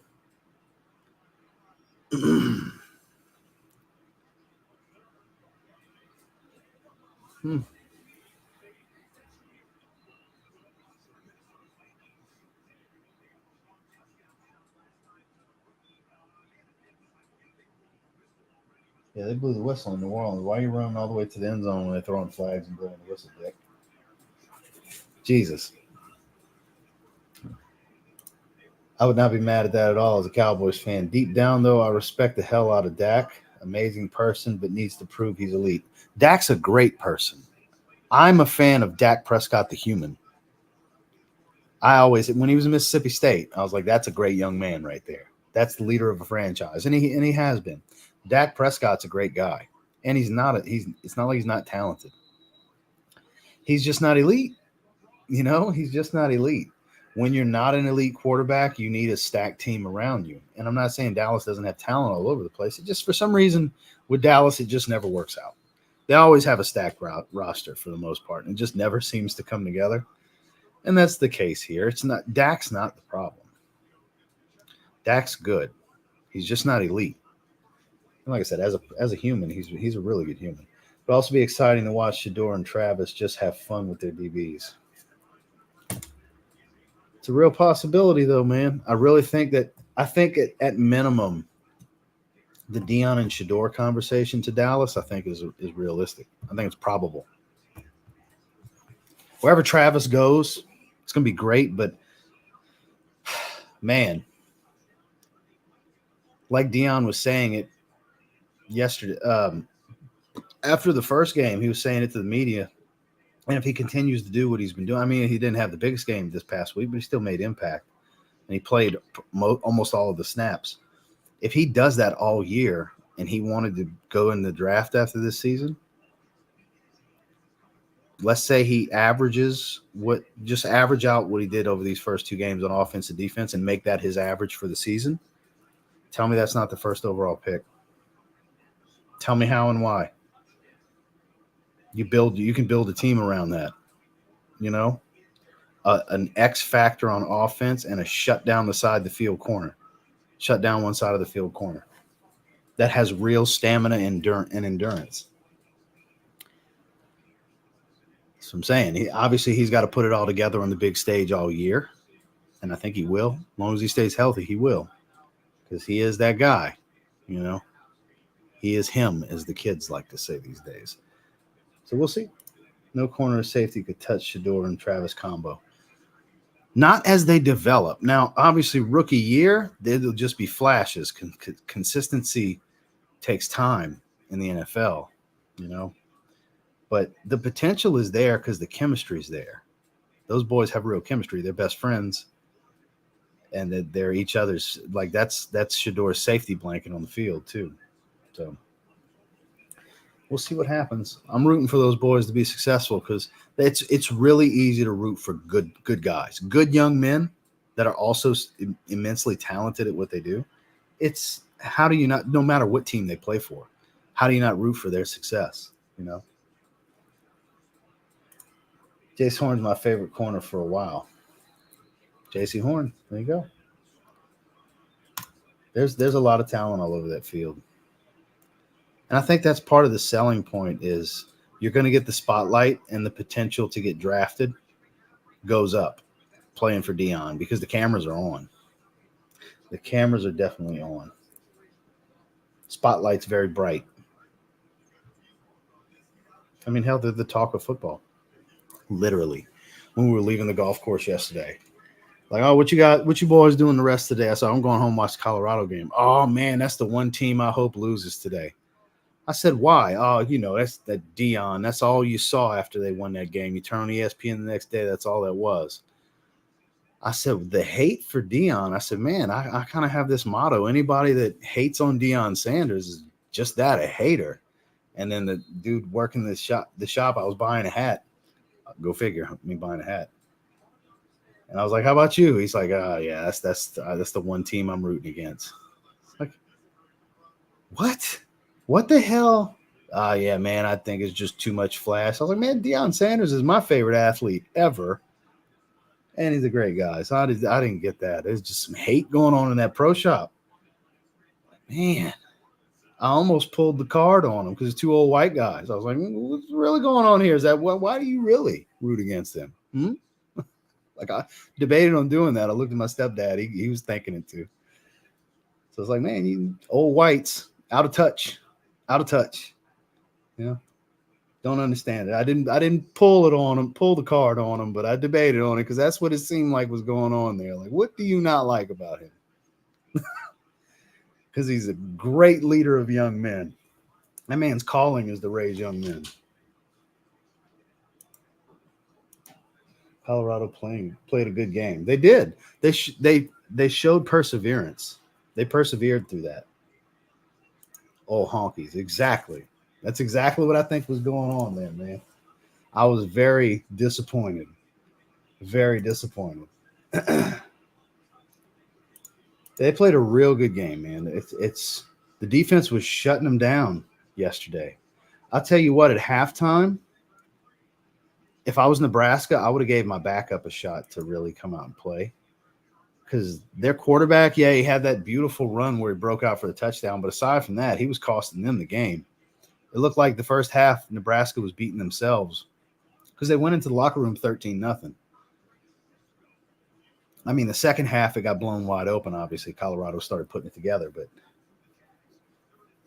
yeah, he was looking like he was going to cost them the game, LMAO. Hey, man, that's really what I wanted to say to them.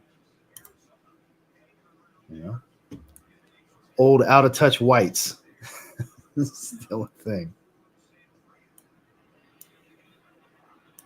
Like I wanted to look at them and say, I bet y'all are big SEC fans, which I'm a big SEC fan, but it's like it's all the old guard. You know how you've been hearing that in the media, the old guard of college football are just so against Dion. They fall into the fan base for that, the old guard. It's not necessarily a race thing, but I couldn't help but think that when they were just hate. They couldn't give me a real reason on why that's who I want to see lose. Why? All the media coverage. That's not a reason. The media covers everything. That's what they do. That's a story worth talking about. So, yeah, I thought that was interesting. There's not a whole lot of shit going on here with these scores. Very slow fantasy day on my side. Alexander Madison just kind of shitting the bed for me here. 7 rushes, 24 yards, and then a 3-yard catch. Whole lot of nothing going on. Dobbins hasn't done anything since he scored that touchdown either, though. And then we got Dalvin Cook and Saquon Barkley later. Well, I mean Monday for me, but Taysom Hill got a tackle. Great. 3 assists and a tackle for Lukun. Kenny Moore with 2 tackles. The Lattimore?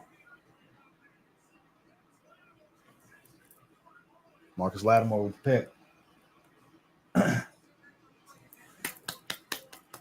Thank you, Ryan Tannehill.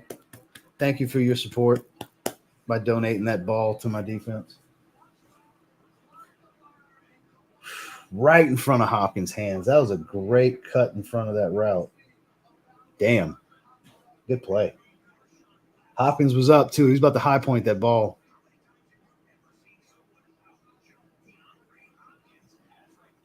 Damn, that was perfect. That was perfect. It's all day while I just do my shit. I appreciate that, man. I appreciate that. I would suggest listening to Dedricks, though. I'm going to be on there more. I'm going to be on there more often. Dedrick's got a good thing going. Sports Desk Podcast on YouTube for those of you that aren't subscribed. But I appreciate that, Nick. Thank you, man. Yeah, I can talk football all day, every day. Unfiltered, the kind of shit they can't say on TV. You know? Panthers have a competitive game with Atlanta. 7-7 at the half. I mean, we're going to be shutting it down when it's halftime across the board. We're 35 minutes in now. So I'll be shutting it down here in just a little bit. Saints in this. Yeah, you saw the replay? That was perfect. Another blink of an eye sooner of a blink of an eye later, and that was a Hopkins catch. Appreciate you, man. I can't believe Baltimore and Houston's being such a competitive game, honestly.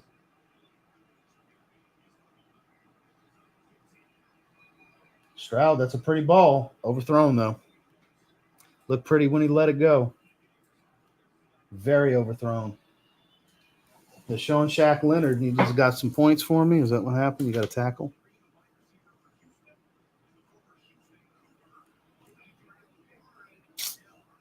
We got a tackle and an assist. Nothing special.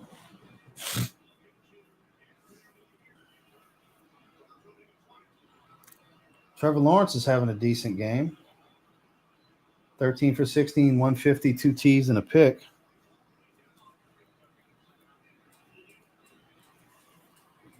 Minute 12 left, 3rd and 6.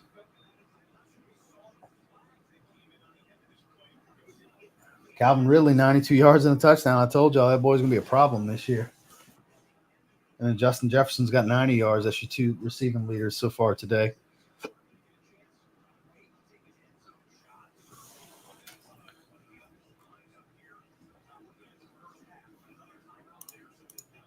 Go ahead and click refresh just in case.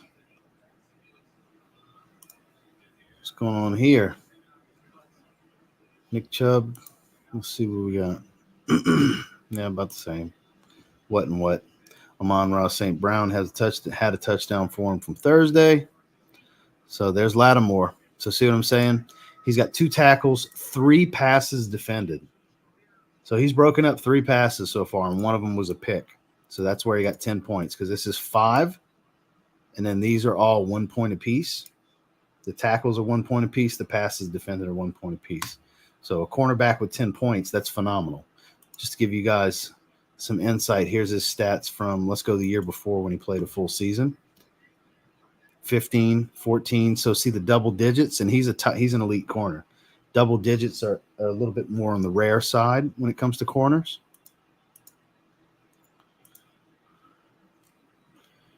And then watch, let's go to Kenny Moore. He played a full 2021. He had a great year. So 121 points. If you have a 100-point corner, that's in the top 5, possibly even top 3 for corners in fantasy. So you see he had several double-digit games, but for the most part, you want him – it comes down to you want him scoring 5 points or more. You want your corner to average at least 5 points. You have a top-tier corner if they're averaging over 5. This particular league. Let's go cornerbacks. Let's go 2022. So, see, I had the top corner last year with Bradbury. He averaged 17 and a half. Oh, that's through week 1. No, I went through all 17 weeks. There we go. So I had Sauce Gardner at 18. So this is the year I didn't have the top, whereas the year before they were still down there a ways. But you see the average is 8.97 Trevon Diggs in 2021. And then L'Jarius Sneed, the average 8.31 per week. That's what I'm saying. You start getting in that 5+ range, you've got a top tier cornerback. And then with safeties, you want them around 8. So here you go. The top. See, Kevin Byard averaged almost 7, which was my top corner. And then in 2021, he was number 1. He averaged 8.53. And then Jeremy Chin averaged almost 7. But this is a wide receiver league. So 2021, I had number 2, number 7. 2022, I had 4, 5, 3, 4, and 10 as far as overall for the year.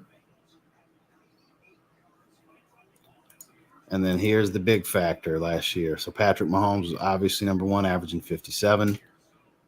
But Goff was actually better than Herbert for me last year. And then Russell Wilson down here. But it's an 8-man league. So outside of 8, you're in a bind. So I had number 5. I was middle of the road at quarterback, which I was starting Justin Herbert most weeks. But I also had Tom Brady, who was number 6. So, but he's retired now. So there you go. Oh, wow, I got behind. Drop is a good 50-50 ball. No, I didn't. I don't have Hopkins and Jefferson. No, I was just talking about them for example. Now, in this league, I have Hopkins, Waddle, and A.J. Brown. But in my Dynasty, my 3 starters this week, Devontae Adams, Stephon Diggs, and Devontae Smith.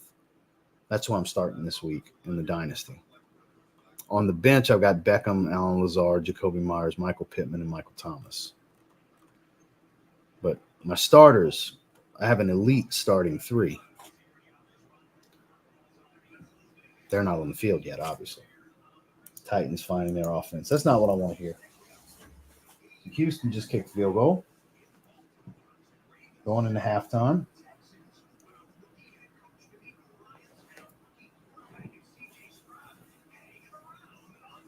Yeah, it's pretty competitive, much more than I thought it would be. So pretty much when the Saints go into halftime, we'll probably shut this down. I'll go eat.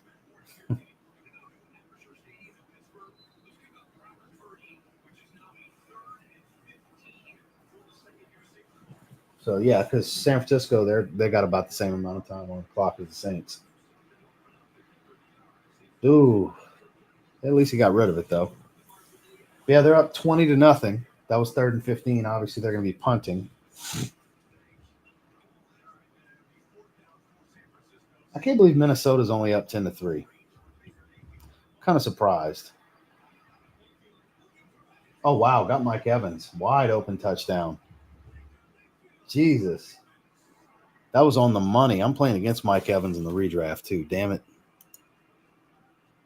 Yep, there it is.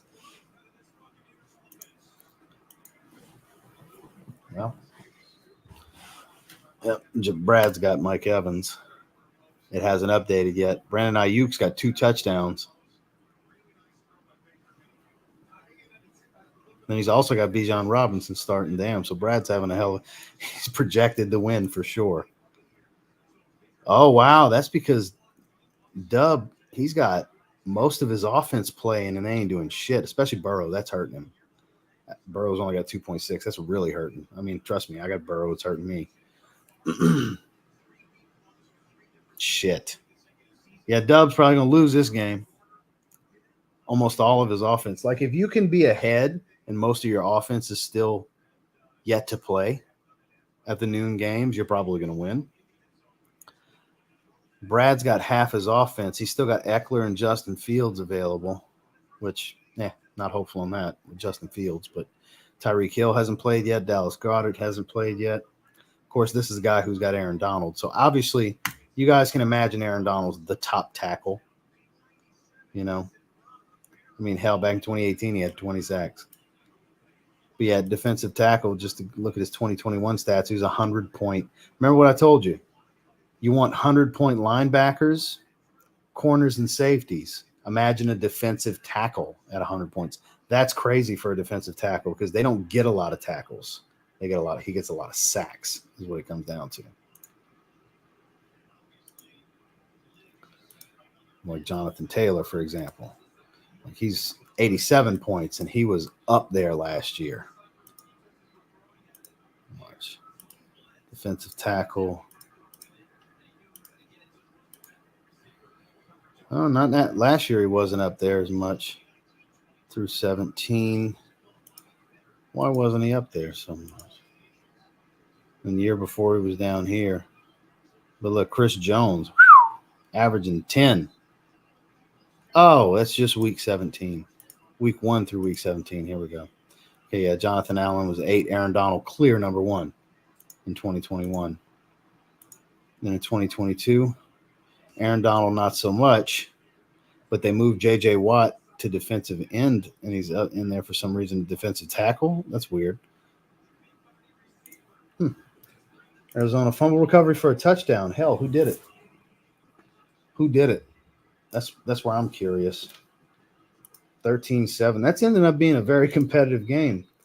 Once a long time ago called Aaron Donald overrated. It was the stupidest thing I ever said in my life. Yeah, that's pretty far-fetched, man. He's definitely not. Definitely not. Mario Davis isn't doing shit for me. He's only got 4. He's got 4 tackles, but I mean it's not much.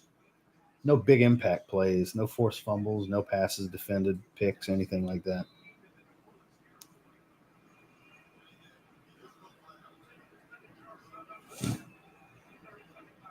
Third and 10, Tennessee. Saints called timeout.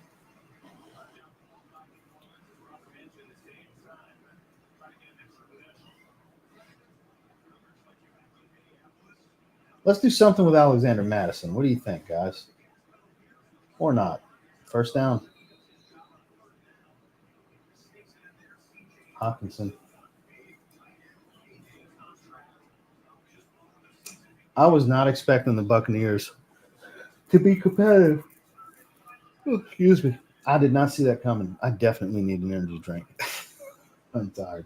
It's been a long couple of days. We've been doing a lot of stuff while I had my mom and my stepdad in town. Haven't played golf in a little while. Certain areas on the back shoulder by my trap sore. Haven't swung a club in a while. It was nice to get out and play though. Had a decent round. Threw a couple of pars together, no birdies or anything. I was on the bogey train for quite a while. A lot of bogeys. First hole was a triple because there was no driving range where we went, so I couldn't even warm my swing up. Was able to get a feel for the greens though. Greens were running kind of slow. Had a putting green, and of course we couldn't chip at that green. It's weird. Madison can do work. That's what I'm saying. They're not giving him enough opportunities here. He's touched the ball 8 times in this first half. That's not enough for you starting running back. One of them was a reception for 3 yards. 7 for 24. That's not some good work. See Thomas recovery. Well, now I know who recovered it. I appreciate that, Adolfo.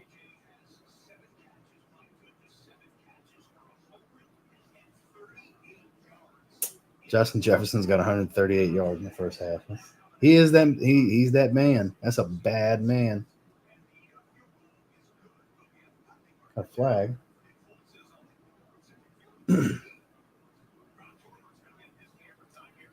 All right, let's get an in and out route to Madison, or not. Oh, pick.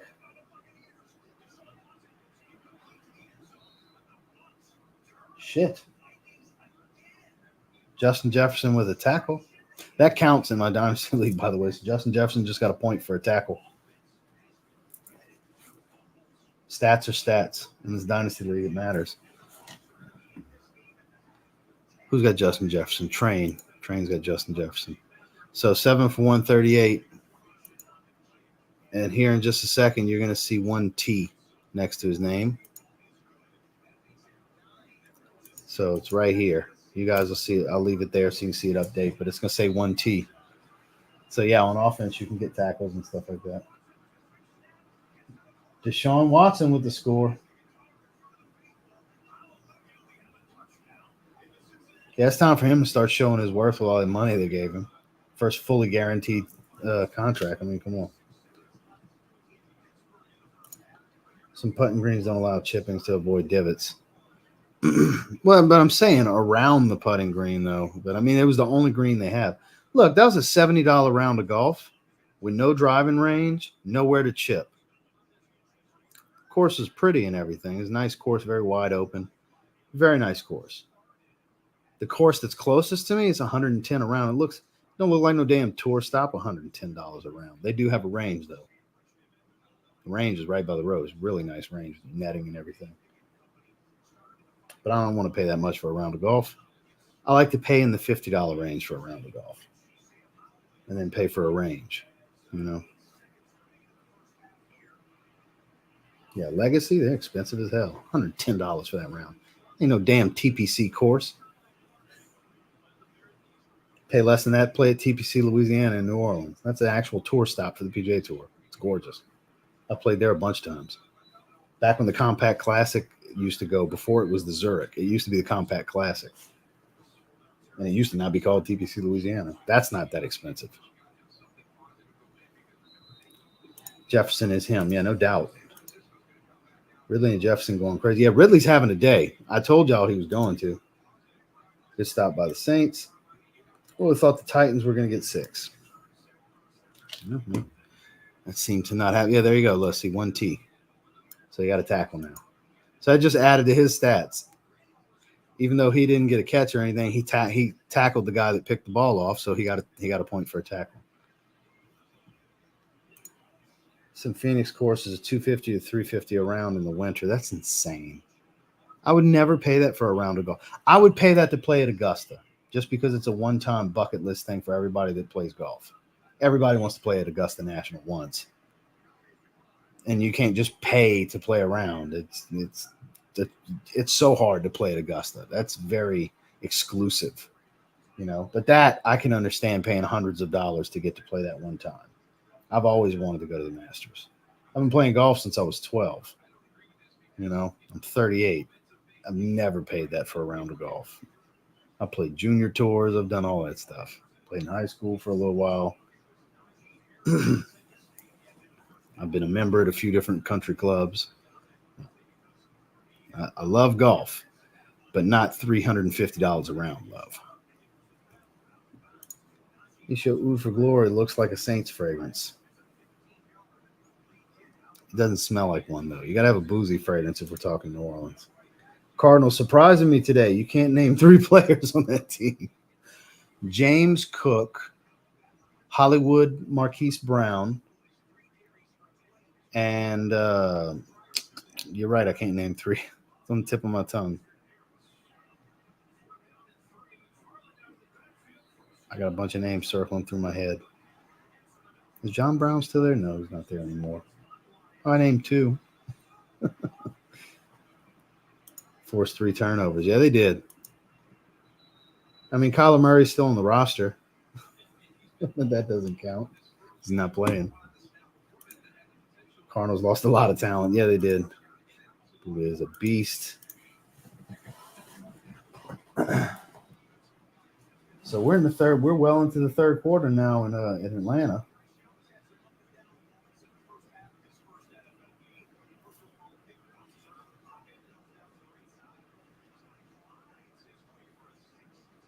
Okay. Pittsburgh in the red zone. Pickett's got some weapons. George Pickens on the sideline, but Kenny Pickett's got some weapons at his disposal.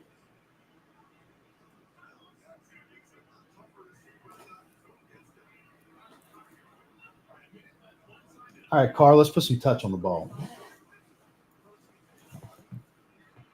Uh-oh, sack. Shit.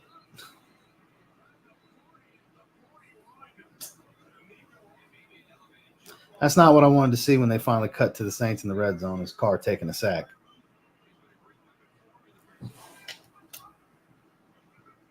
I meant James Conner. I said James Cook, didn't I? I meant James Conner. My bad. I totally meant James Conner. The whole game, fuck it. Unless you got plans, but we vibing. I'll hang out for a little bit. We might stay for the whole time. Let me turn this off real quick. I'm gonna go get a drink. I'll be right back.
All right, I'm back. I'll hang out for a while. I don't know. We might end up doing the whole game. Who knows? I just trimmed my nails, so it's hard to get in there to open this and just pop it open. Literally trimmed my nails last night. A little too short. Great. Derek Carr threw a pick. I came back just in time for that bullshit. Lovely.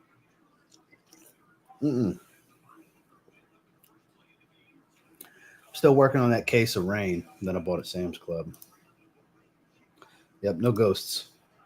Usually when you see me with ghosts, I'm buying individuals. I would love for Sam's or Costco, which I don't have Costco at my disposal anymore like I did in Colorado. Costco closest one is 2 hours away, but I got a Sam's right here. And I would love for them to have cases of Ghost. I would absolutely do that. It would save me a lot of money because I prefer Ghost. It's my favorite. And Rise. Love Rise. Which I'm hoping Walmart ends up getting Rise as energy drinks at some point because they have their protein powder and they're pre-workout now. Walmart's carrying it. So I would love for them to get their drinks. So I don't have to go to Vitamin Shop to get this damn, because the Rise supplements, energy drinks, those are phenomenal. All right, let's go back to my team, see what's going on. Well, at least Dobbins isn't doing shit. They're coming out of halftime now. Hopkins, nothing spectacular. Tucker's got an extra point, and that's it. Alexander Madison there in halftime. He didn't have shit for a first half. Just nothing, a whole lot of nothing special going on. Who knows? We might have the doo-doo shootout. Granted, I still have all my receivers. We both have our quarterbacks and a running back to go. So, I mean, it's still early. But I'll tell you what, Burrow is looking awful. Literally doing nothing. Anthony Richardson's clearly working on outscoring him on this bench. I'm not saying the final score is going to be that way, but it's not looking good. I mean, my team's doing shit, and I'm still favored greatly to win this matchup. Unbelievable. Never been a Carr fan. There you go. Threw right into that DB bubble. I didn't see the play. I just saw the pick portion of it. I didn't see the throw. I just sat down.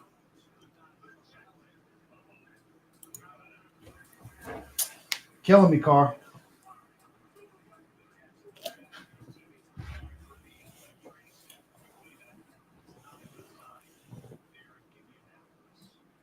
Uh-oh. Trips on the ground. We have a tight end down in Jacksonville. Well, in Indy, but for Jacksonville.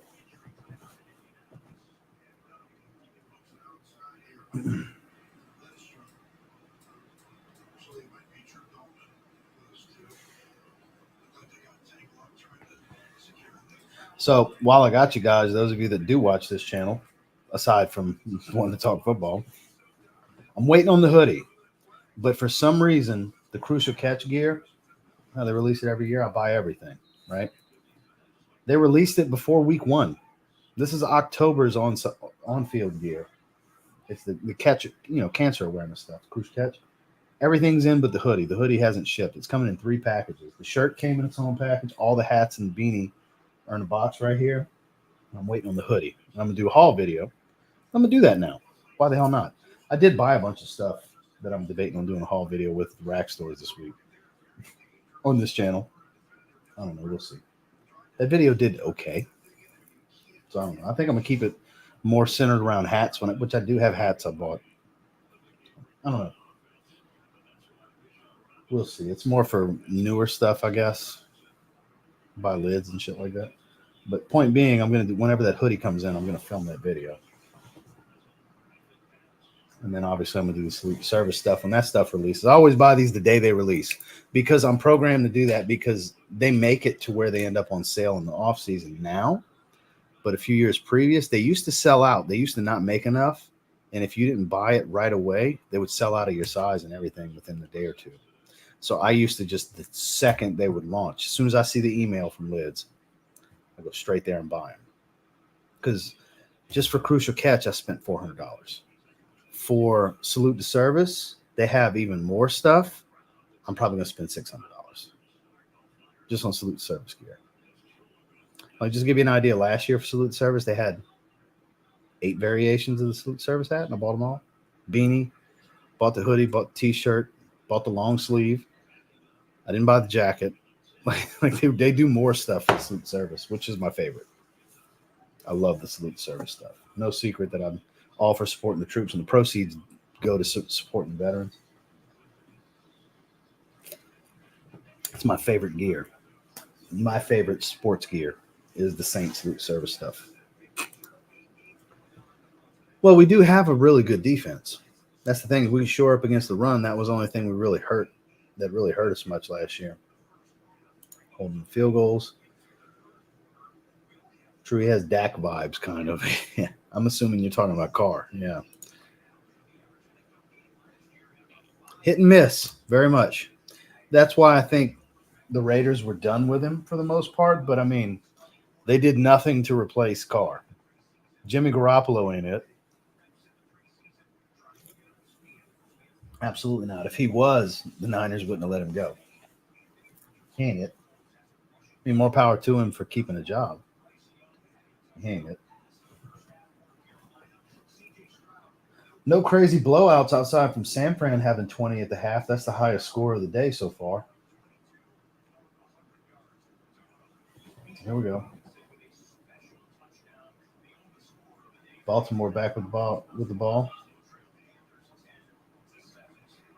So for those of you that didn't know, I'm totally rooting for Baltimore in the AFC, by the way. That's my AFC team. I'm a Saints fan, and I'm my secondary team is the Ravens, for those of you that didn't know. Very much Ravens fan. I have been for 20-something years. Since the late 90s when they came to be. Ray Lewis is my second favorite player of all time. We already discussed who my favorite is for a good portion of this live stream. For those of you that weren't here for that, Dion Sanders. I'm a Dion guy, which he played for the Ravens for a little while. That was great. Dobbins getting some yards. That is against me.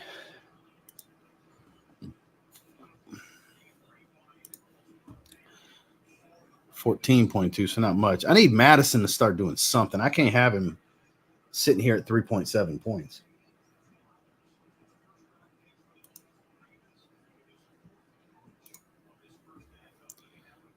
I mean, it is what it is. I can't make these guys score. It's a fantasy team. It's not real. So, but Burrow, my God, Burrow. I can't believe he's only got 1.34 points going in the half. Unbelievable.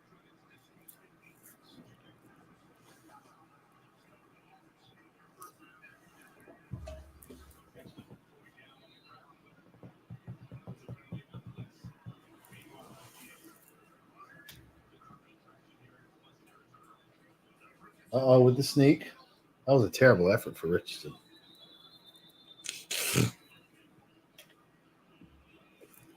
I got to say, Richardson's a big boy. I get he's got the build of like Cam Newton. When Cam Newton was younger, he's got a similar build. He's not quite as tall, but he's a big boy. Big, powerful runner.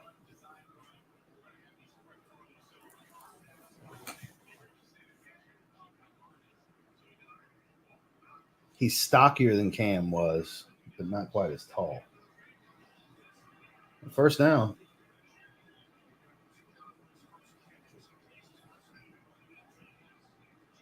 Ooh, good catch and good move for Flowers.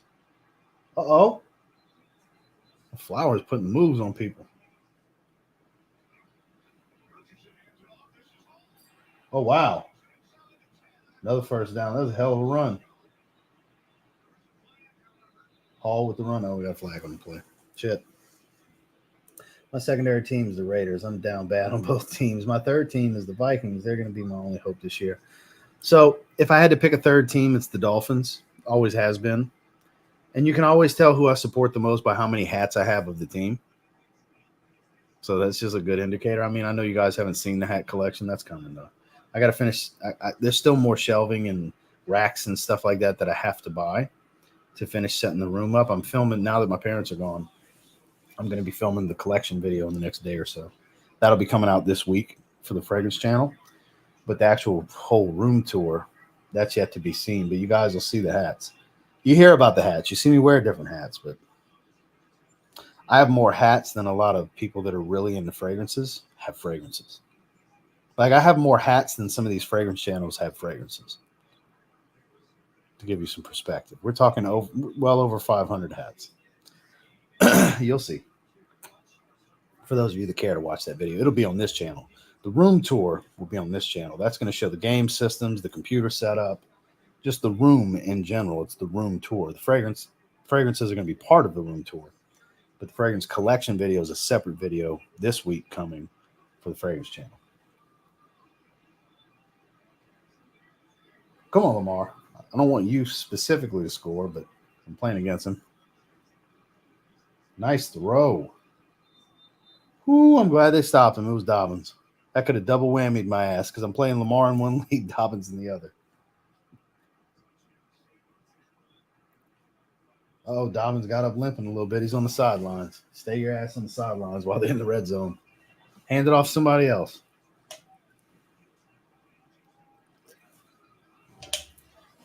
There we go. Touchdown. Hill with the touchdown. That's what I want to see. Ravens get a score. Lamar got no points. Dobbins got no points. That's what I need this week. I want the Ravens to win, but I do not want those two to get that many fantasy points. I like the Texans too. Like I was saying, as far as a third team, I support the Texans too, but I mean, it's not like something serious. I like Indy. I like Colts. Always have. But I mean, it's not like, and I don't actually have any Colts hats. I just like the Colts. But as far as actual root, like I really want to see them succeed, like every single year, it's the Saints, obviously first and foremost, and then the Ravens. And you catch the new haul video on this channel. Yeah, that's going to be. I'm waiting on the hoodie to come in.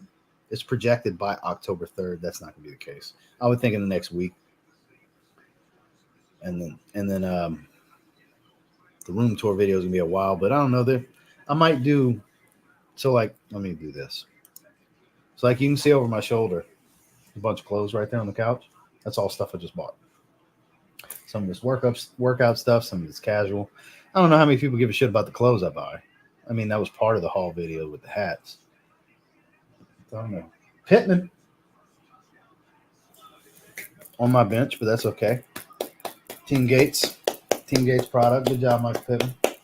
Anthony Richardson with the passing touchdown to my guy.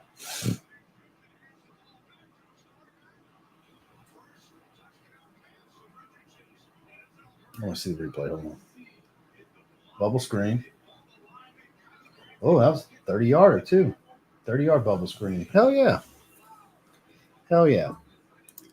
Bijan Robinson, dude, has deadly moves. Yeah, that first touchdown he had was nasty on that bubble screen.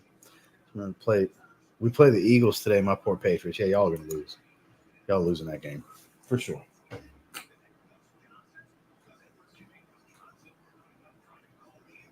Gus Edwards just scored a 2-point conversion? Yeah. Gus Edwards. Shout out to Gus Edwards.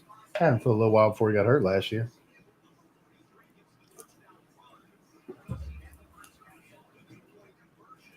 All right then. But like I was saying, as far as the rack store stuff, I don't know who really cares to see that. Because like some of the hats, for example, 2 of them are New Era 920s. They're Cleveland Indians hats with the C because now they're the Guardians. I'm telling all that woke shit, y'all better not stay on the Braves. Do not change the Atlanta Braves. I was mad enough the Cleveland Indians got changed. Do not change the Atlanta Braves. That's actually one of my teams. Do not. Don't go changing my hatchet and team names. I've been a Braves fan my whole life. Braves and Astros, that's my baseball team. The Redskins, I'm not a Washington Redskins fan anyway, whatever. The Indians, that was disappointing because Chief Wahoo was one of the best logos in sports. I got Chief Wahoo hats, so I'm okay. My baseball team when I was a kid, we were the Indians. I grew up with Chief Wahoo on my hat, playing baseball for years. We were the Indians, so that one hurt. But the Braves would hurt even more. So all that woke bullshit, y'all leave the rest of my teams alone. Stop that shit. It's sports. Quit it. But point being, I was talking about these Indians hats because they changed the logo again. It's not the Cleveland C anymore, which I have some flat bills of the Cleveland C. Now I have 2 920s. And then there was a Tulane. I was surprised to see a Tulane Green Wave hat out here. Tulane. My brother's alumni of Tulane, so that's one of my college teams I support. So I got a Tulane hat that I have the same LSU hat for, the same series. Then I got my, Signal Hill Country Club, the hat I bought at the course we played at. So I don't know who wants to see that. There's some Project Rock stuff in here. Some Panama City stuff from souvenir shops. Some sleeveless hoodies that I got from there. So I don't know if anybody would even want to see that or give a shit. I might film it. We'll see how I feel this week. I do so much content. I need breaks from content here and there. Nothing like starting the year 0-1, right? I mean, we could. Saints very well could. It's a very competitive game. Cowboys become the cow days. There you go, prime example. Yeah. So I'm saying they need to quit messing with these sports teams. Leave that shit alone.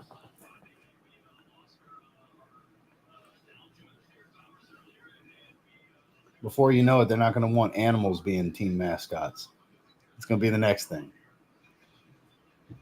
I'm looking at the Cardinals right now, thinking about it. Like, it won't be able to be the Cardinals anymore. It'll be the Arizona football team. Kind of like how Washington was before they became the Commanders. They need to stop that shit when it comes to sports.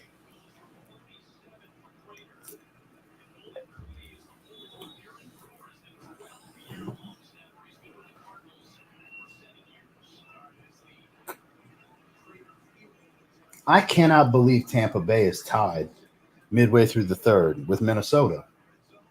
I'm very surprised by that. Field goes good. Matt Prater knocking it down. So Cardinals are up 16-10. I didn't see that coming. I figured Washington was going to be better than that. Hey, 17-0 prediction from Kyler. What's going on, Kyler? We have a Giants fan that has arrived. Kyler freaking Bourne. Yeah, 16-10. I did not see that coming with Arizona. See if Baker Mayfield can throw another touchdown. I didn't think that was – this is way more of a competitive game than I thought it would be. Tampa Bay's defense is showing up. And the offense is actually doing a little something. That's a good play by Baker. 6 yards. I think the Saints can win if they pull the run game together just a little bit. Well, that's the thing. The main piece of the run game is not there, and they're not doing shit with Taysom Hill.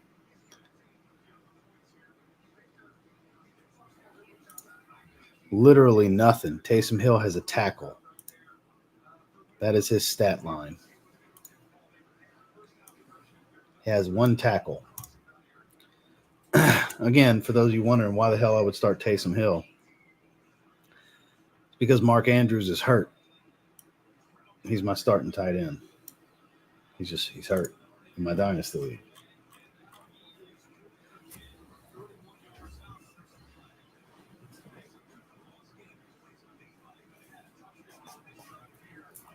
Oh, Mike Evans dropped one I see on this replay. They should have had another touchdown. Can't catch it unless Tom Brady and Jameis Winston's throwing you the ball, Evans. It seems like. Niners are back. They got the ball coming out of the half. Look at McCaffrey. Gone. He's gone. Yeah, he's gone. Look at his shifty moves. Hell of a play. Some solid blocking, but some shiftiness from McCaffrey. That was like a 50-yard touchdown. I was literally about to say, I wonder what they're going to do in the second half, and McCaffrey comes out with that play. Damn. I'm telling you, San Francisco is going to be a problem if they stay healthy, guys.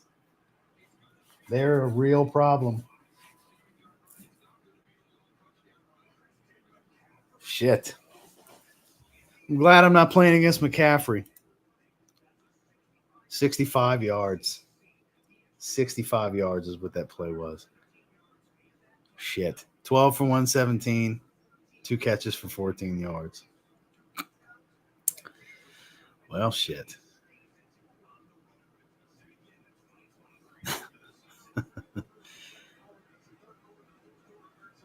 I can't believe Jordan started Lamar Jackson and Travis Etienne. Really? I would have started Trevor Lawrence, but that's just me. Because I would have, pre-game, I would have thought Trevor Lawrence was going to have the bigger game. But I get it. They're playing Houston. Lamar should have a crazy game. They're playing Houston. So, yeah, no, I get it. Because Houston on paper is supposed to be just awful. But at running back, he's hurting at running back this year. I probably would have started A.J. Dillon. Kendre Miller hasn't even touched the field. Yeah. Oh, well.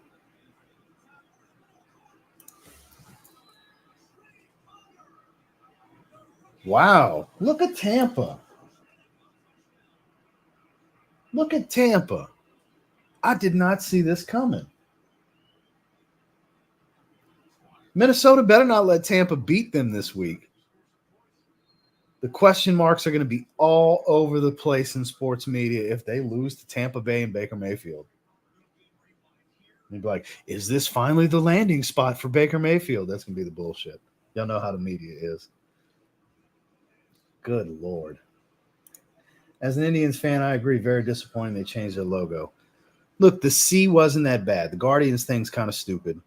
But Chief Wahoo, I don't care. Anybody can get mad at me if they want. That's how I feel. Chief Wahoo was my favorite logo in sports. I love Chief Wahoo. That's a badass logo. It always was. Like I said, I grew up with Chief Wahoo on my hat. From age 7 till, hell, when we were junior high, I was still playing rec ball. Till I was like 15, 16, we were the Indians. 8, 9 years. I played for the Indians. We stayed together for a long, long time. So, frustrating, man. Love Chief Wahoo. Giants have a brutal schedule, third toughest in the league. Well, at least they have the talent. Saints getting picks tonight. There we go. I'm telling you, Saints defense can handle the Titans. Well, we have a top 2. We have an elite defense. We do. Cardinals supposed to tank this year, and they're beating Washington. I know I didn't see that coming. They're playing well. Easy, Kyler. They are currently beating them. I mean, they're up. And I mean, we are not winning. That's the thing. Got to call it by the minute. NFL, not for long. So.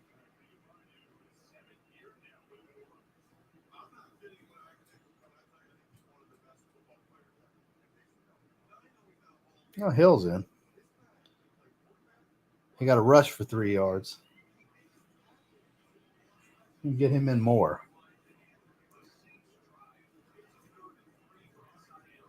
Ooh, don't take a sack.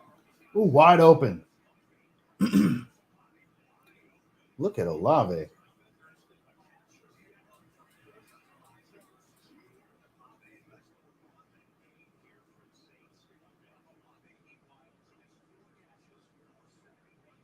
Michael Thomas isn't doing shit. Oh, Olave's limping. Shit. Uh-oh. Kendra Miller had a nice little run, though. Yeah, Olave's hopping off. Shit. I bet he sprained his ankle.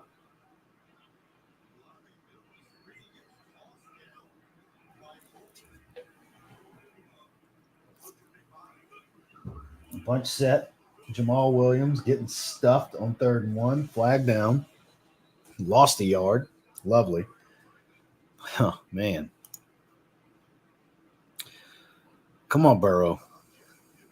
Do something. 1.66 is just completely unacceptable. Oh, yeah, it already has. Just a 920. The Curve Bill New Era hats with the adjustable strap dad hats, as they're called now. It's $45 for a Chief Wahoo now. You'd be able to get those for $20. $45. I'm surprised that's all they've gone up. I wish Carr would find his confidence, man. He plays so well when he's not in his head. Very true. Yeah, it's going to take a little bit of time. It'll take a little bit of time. But watch, let me show you guys something. I don't know how close by they are.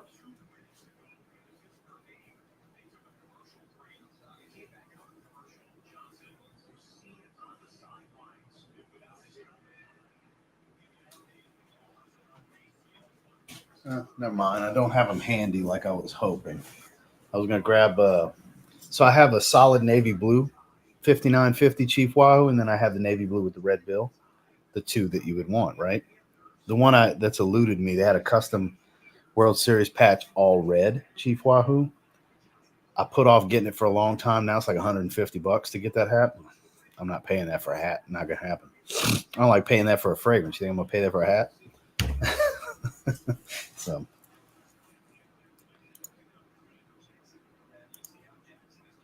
Jones Jr., I see you. Okay.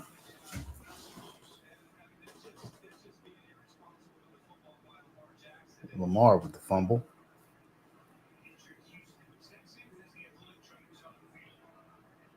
Brock Purdy's having a very efficient game. He's 15 for 22.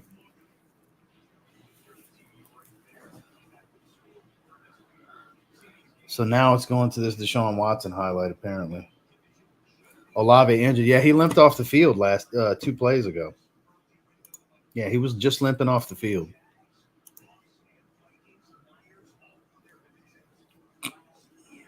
No, Madison touched the ball again. Didn't do much with it. Got me 0.2 points.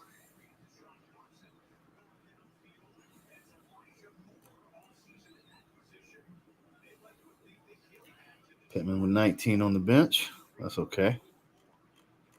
I mean, the right starts were Devontae Adams, Stephon Diggs, and Devontae Smith. I mean, that's the must starts.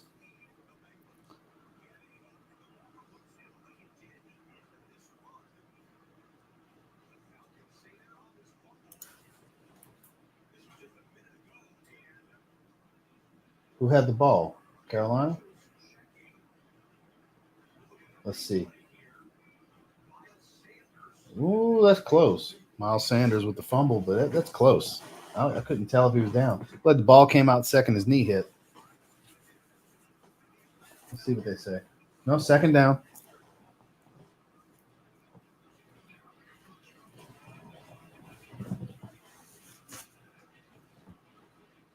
I mean, his knee hit right when the ball hit.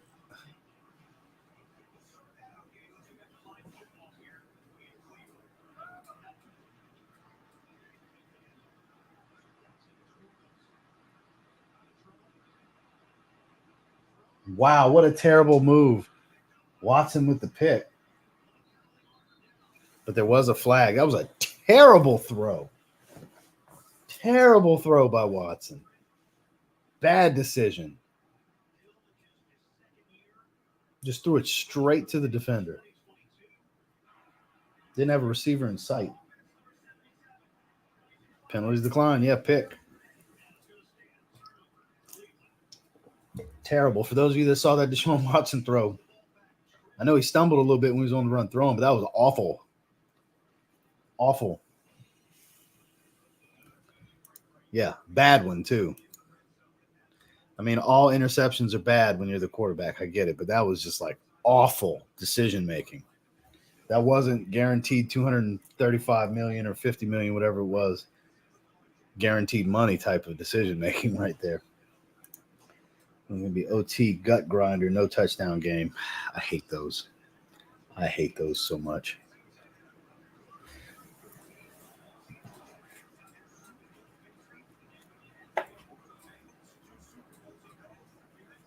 OBJ with the hold. Yeah. Clear flag.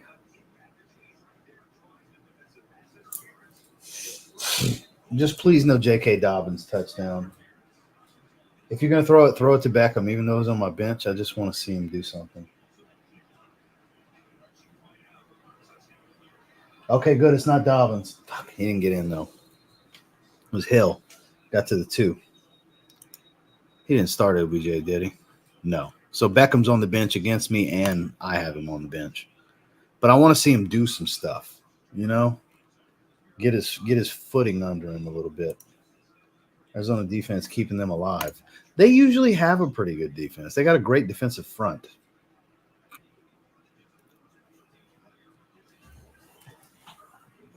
So good. Hill's still in. Hand it off. Yeah, there you go. Get in, Hill. There you go. Touchdown. Hill's got 2 touchdowns for Baltimore. Everybody's going to be saying, now's the time. Pick him up. What? Monday's overreaction is going to be when the waiver wire opens on Tuesday. Pick up Hill. He's a red zone threat for Baltimore.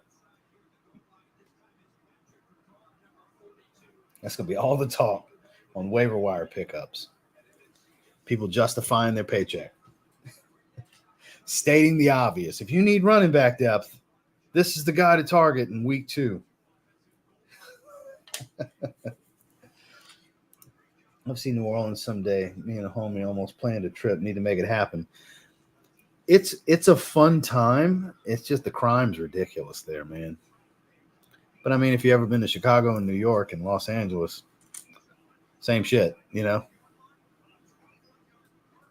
As far as not as far as the partying and the culture. The culture's unique. It's the crime that I'm talking about.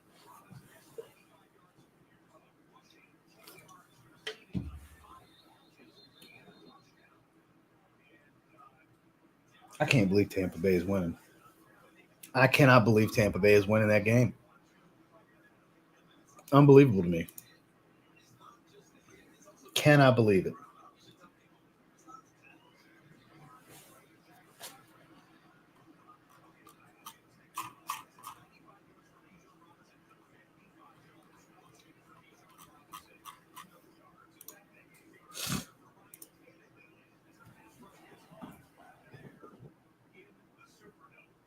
That was a hell of a catch up the middle.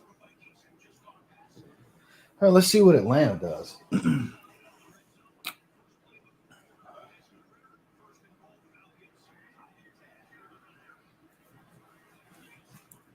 Stuffed. All right, Minnesota. Alexander Madison.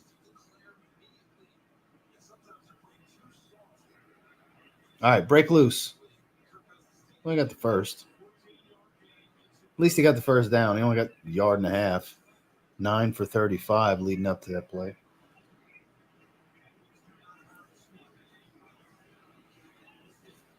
Ooh, bounced off. Got the touchdown. Go ahead. Algier. That was a hell of a move. He ran into the line, bounced off of him, and broke around the side. That was a hell of a play. Touchdown Atlanta. I like the haunted voodoo vibes of the city's culture. It would be cool to go for Halloween. I mean, it's the nightlife in general. If it's a great spot for bachelor parties. My best friend's bachelor party, that's where we did it. For Keith's bachelor party, we went to Biloxi. Yeah. But for Brad's, we went to New Orleans. It's been years now, but it's a great spot for bachelor parties. If you want to gamble, obviously Vegas is a spot for that. But if you're just going to go out and party and hit strip clubs and drink and all that shit, go to New Orleans. It's a great spot for bachelor parties.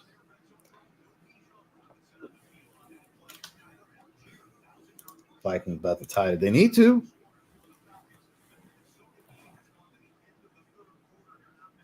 Jacksonville's in a competitive ass game, but I expected it to be.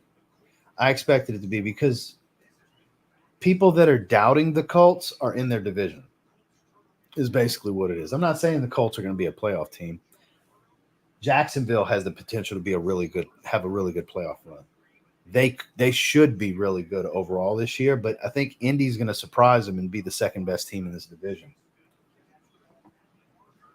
with a bright future. Because I do believe in what I've seen with Anthony Richardson. They get Jonathan Taylor on the field. Indianapolis is legit.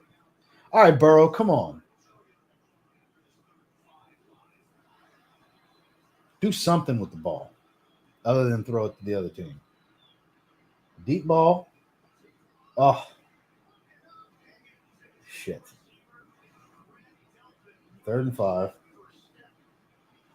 Higgins was well covered on that, too. That was chucking it. That was throwing it up and giving his receiver a shot.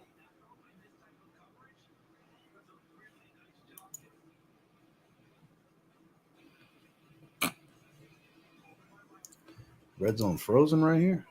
Bad gateway. Refresh. Yeah, red zone and froze on the computer. I mean, I got red zone on the plasma over here, too. Missed field goal by the Bengals. Because, yeah, this is delayed. What I actually have audio for, I'm watching where I have audio, which is delayed. It's behind. What's on the computer is, several seconds ahead of what's on here. But if I put the audio on here, the speaker's right by the microphone, literally like 9 or 10 inches away, and the microphone's going to pick up all the audio, and this will get pulled down. I don't want to do that. It'll be more than a copyright strike because it's the NFL.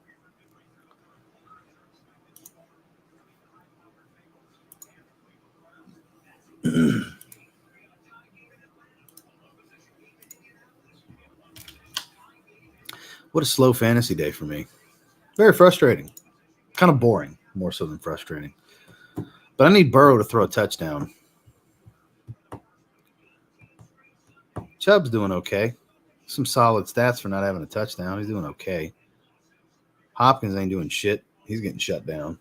That's impressive to shut DeAndre Hopkins down. Kittle ain't doing shit.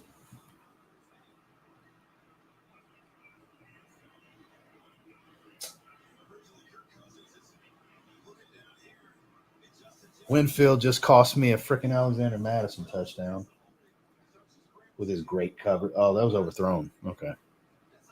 I thought it was the coverage because I saw the very end of the play. Cousins just way overthrew it. Thanks, Kirk. Appreciate you. 49ers tearing a hole in them. I'm telling you. That's going to be the takeaway. The overreaction Monday is they win the NFC. Watch. That's going to be over because you know how it is. Week 1, they have overreaction Monday. That's a thing in sports media for football. Overreaction Monday going into week 2 for these bold predictions based off of one game.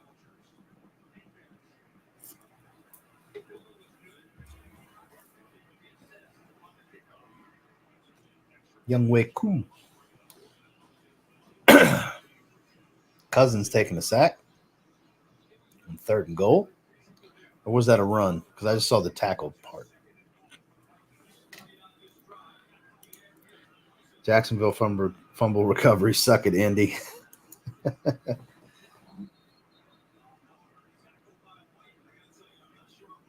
Yeah, they sure did cough it up. I'm looking at it right now. That's the hell of a game. This is the best game to watch. If you're just going to watch the whole game, it's the Saints and the Titans are the most competitive, and Jacksonville and Indianapolis are the most competitive. That's the 2 best games to be watching if you're not going to watch Red Zone like I'm doing. That's my takeaway right now going into the 4th quarter, close to the 4th quarter in most of these games.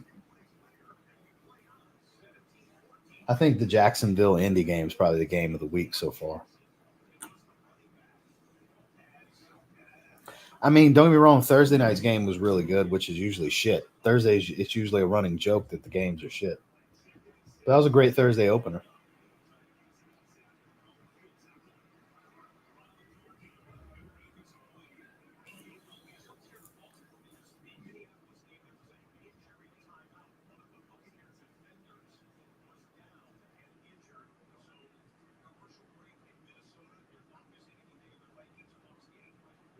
Show some flashes, Stroud. That was a good pass.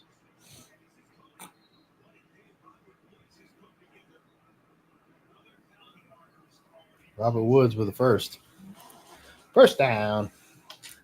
Vikings game, not doing too bad either.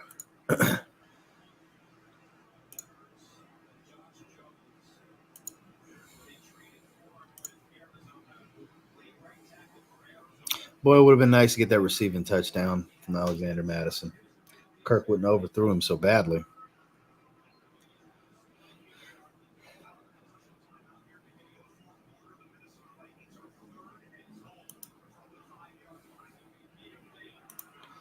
Let's see what's going on with Survivor Pool. So I picked Philly for the Survivor Pool. Alex picked Washington, and they're losing right now. So we don't win any extra money. There's no side bets on the Survivor Pool, but the Pick'em Pool is $50 of the prize money. Just whoever wins the Pick'em Pool. So right now I'm middle of the road. I've got 4 right so far. I mean, it changes live. That's not what I meant. So this is this week's picks. I picked the Lions. Yes, I did. Jacksonville. I picked Cincy, and that's not looking too good. San Fran, obviously, I picked them. The spread was very easy there. The spread's about to change with San Fran moving forward. I picked the Commanders. That's not looking good. I picked the Vikings. That's not looking good. I picked Atlanta. That still could go either way. It's such a short spread. Of course, I picked the Saints at home, and that's not looking too great right now to cover the spread even. Baltimore, I mean, what's the score right now? Did they cover the spread yet? I think they covered the spread. Philly, that should be easy. I'm surprised it's only 3.5. I got bold with Denver. I have high hopes. I picked the Chargers. I like the new offensive scheme. I think they're going to really put it on Miami. I think they're going to beat Miami by at least 10. I know some Miami fans are like, oh, how could you say that? I get it. Seahawks over the Rams. The Bears. I mean, it's like a doo-doo game right there. I know we got a Packers fan here, but it's like pick the shit team you think's going to win. I picked the shit team that I think's going to win. I picked what I think's the better quarterback, basically. Did pick the Cowboys over the Giants. Sorry, Kyler. And then I did pick the Jets to win and to cover the spread. I picked the Jets to win at home Monday night. So we'll see. We will see. So far, I've got 5 that are going wrong. We all picked Baltimore. Brad, trying to be different, picked Tennessee. Carolina, huh? All right. And Keith picked Tampa Bay. He's looking like a genius right now. We all picked Washington. We got some Pitt picks. Brad picked Cleveland. We all picked Jacksonville. And then most of us picked Detroit that remembered to do it. Train and Nick forgot to do it. But we picked Detroit because everybody's got higher hopes on Detroit this year, you know? Let's go back to live scoring. Hey, Madison got a touchdown. Yay for me. Yay for me. Hallelujah.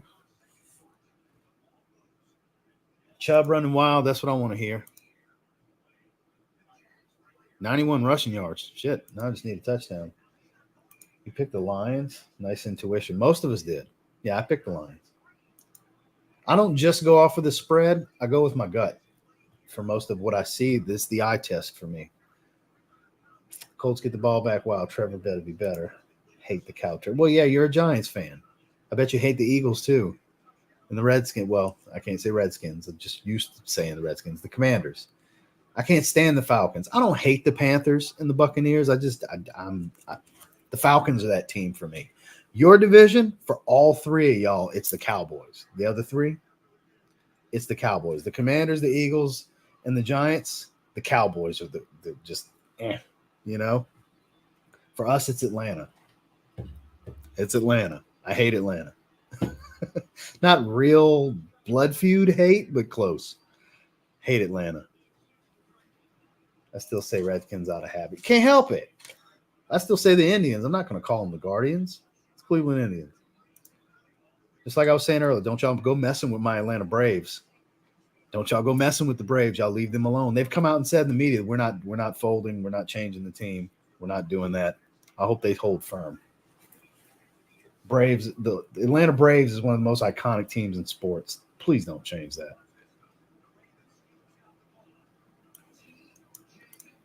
E-girls are a bunch of dirt bags. Spoken like a real Giants fan. I say Oilers for Houston. Well, actually, that was Tennessee. The Oilers went to Tennessee and became the Titans, and then now we got a team back in Houston with the Texans is what it amounted to. Just kidding. Commanders quarterback fumble recovery.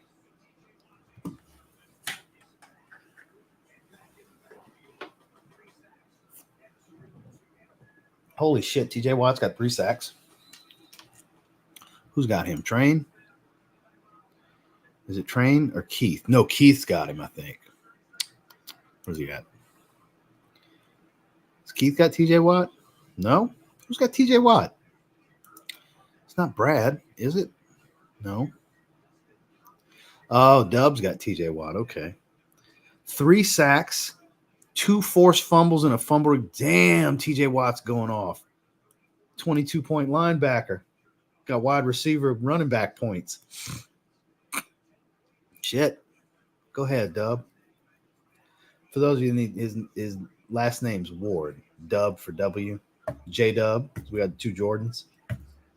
JP and J-Dub. Basically is what it is between the 2 Jordans. Yeah, that's badass for him. Brad's looking good, though. He's got touchdowns all across his offense. That's what you want. Touchdown, 2 touchdowns, touchdown. That's what you want to see. Fields could cost him, though. You never know. But Burrow, this is what's killing him. Burrow sucking. Wow. It's hurting me too. I'm still favored to win, but Burrow, man.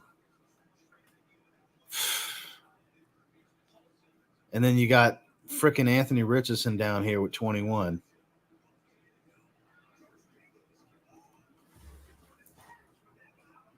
George Pickens out of bounds.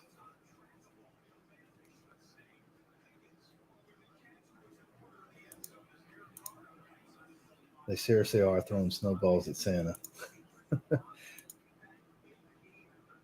Bears used to call it Stollies. Colts win. Dedrick's going to hear it. Well, yeah, of course. And they're probably going to. That's what it's looking like. They got a real good chance to win.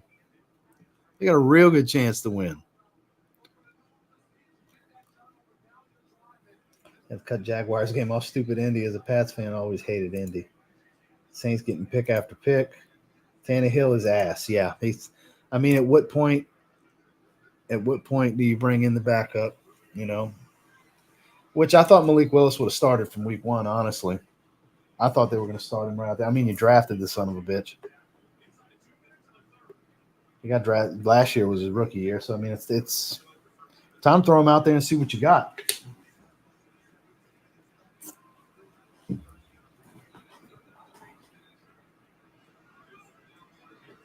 See what Pickett's going to do. Got to do something. Down 20.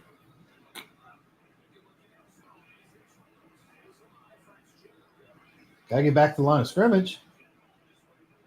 Gang tackle just got back to the line of scrimmage. Damn.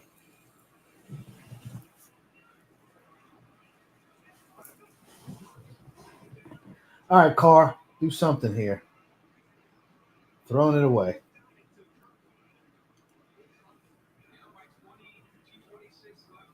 Michael Thomas has done absolutely nothing. Absolutely nothing.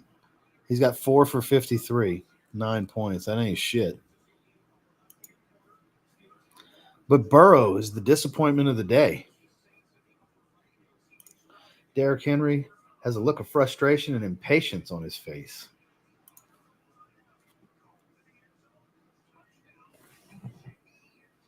Shaheed with the TD. Hey, I'll take it. That's what we need. About time. Glad Olave's back on the field. Go ahead. There's a bon ton roulette. You got to say it right now. Those of you watching Red Zone know he said it. Come on, Stroud. Tough sack. Deep sack, too.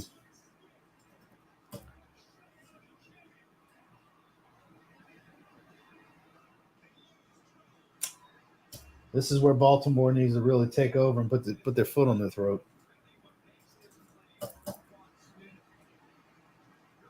Chubb's piling up the yards, but that's the thing with Chubb. Chubb will get a bunch of yards. He doesn't score enough touchdowns. But he was the best available option at 5. That's why I took him. It was like, if I don't get him now, I'm going to get a committee running back.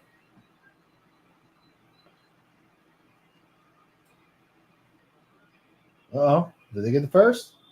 No, that's close. Washington and Arizona. They're shy of the first. I think, anyways. My favorite halfback for a while. But he's getting older, too, man. He's the last true bell cow. There's not too many that have the kind of power and durability he has. He's had injury, but he's not injury riddled. Not riddled with injury, so.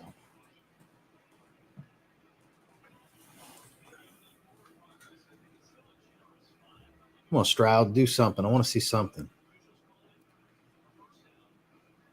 Stop patting the ball. Ooh, that was risky. Threw it in triple coverage. Come on, Stroud.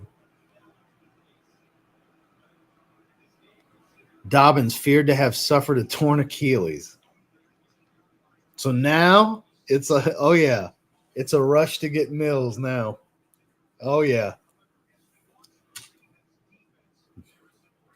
Tuesday for everybody across the fantasy football. As far as redraft leagues, it's to get Mills. He's the number 1. So, and look, most waiver wires, it's a waiver order. So, I have no shot. Unless I end up having the lowest points, I have no shot. Lowest point total is going to be number one in the waiver order. So unless I have the lowest points, I'm not going to. It's not going to be for me. So. It's kind of a blessing in disguise because Lamar lost a fumble and has a pick. Like, I'm complaining about Burrow having 2.74. Lamar's got 3.08. So I'm playing against the right person for Joe Burrow to suck like this because Lamar Jackson's sucking. Beautiful touchdown. Yeah, that Rashid touchdown was really good. Ouch. Carr better. Oh, yeah. I'd take Carr over Tannehill 10 times out of 10. Tannehill, the best he ever was those couple of years with Miami.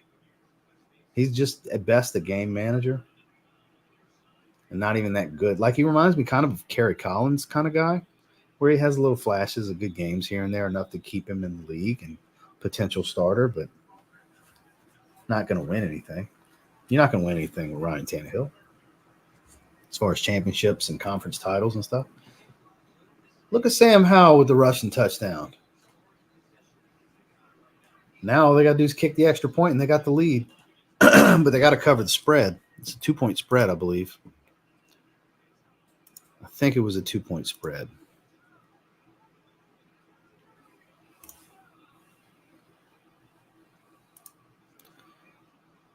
$5.5-point spread. Okay. Never mind.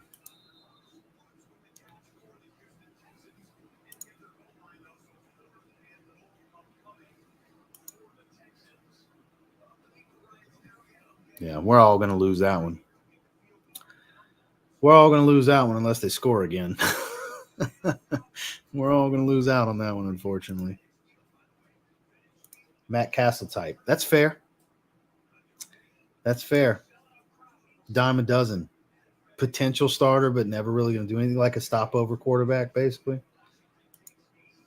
Yep. Yeah, we were just talking about it.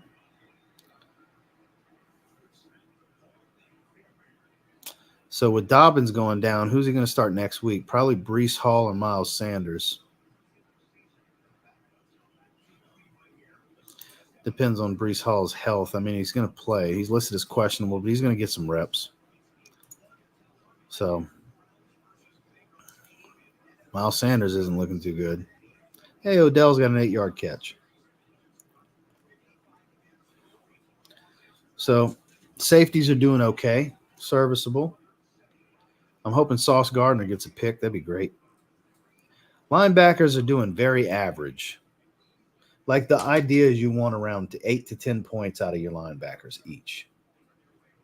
You're probably the best overall core of the week if they can all do 8 points or better. You have one doing the teens or 20s. The rest of them do like 7 to 12 points. You'll probably have the best linebacking core of the week.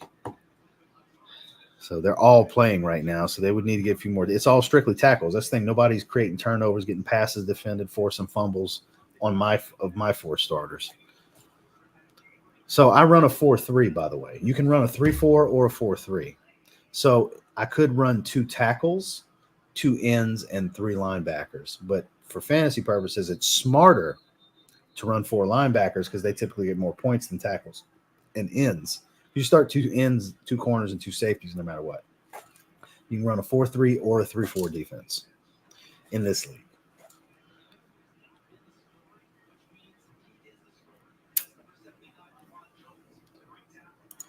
Mike Vrabel got that buyer's remorse looking face right now. Well, I mean, he's had Tannehill for years now, but it's the question all week is going to be whether or not start Malik Willis. That's going to be the question. Do we start him? I think yes. I think why not? He got some first team reps in training camp, just in case. I did not see this coming with Cincinnati and Cleveland. This is abysmal. Joe Burrow looks like shit.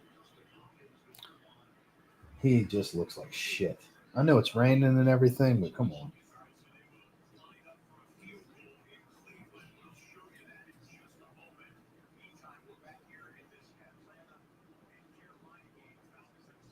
Ooh, nasty horse collar.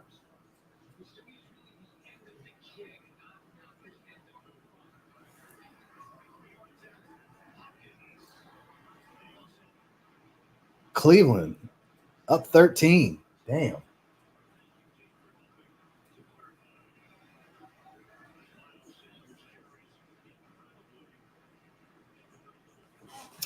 Damn, man. Some of this stuff I couldn't have predicted. Yeah, Browns field goal. That's what I was just watching. Cleveland's up 13. That's crazy. I did not see that coming.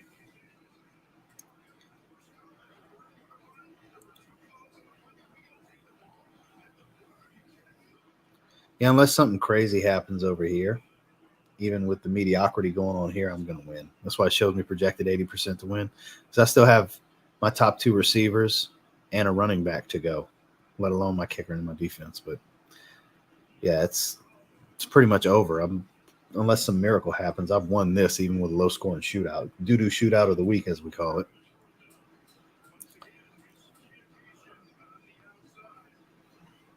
Burrow, my God. What a disappointment. They can have Dobbs back.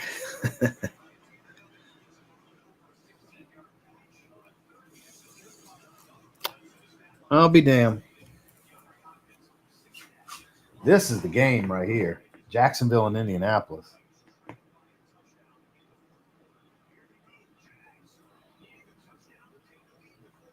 Fourth and 1. Let's see what kind of medal you got there. Oh, Trevor with the sneak. I think he got it.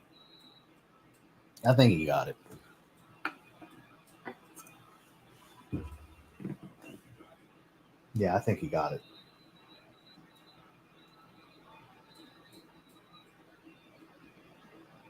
No signal yet by the officials. What's the call?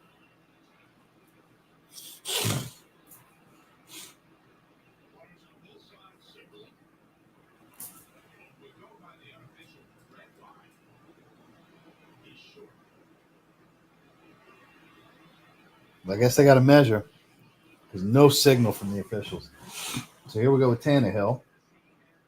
Handoff, reverse, flea flicker, and overthrown.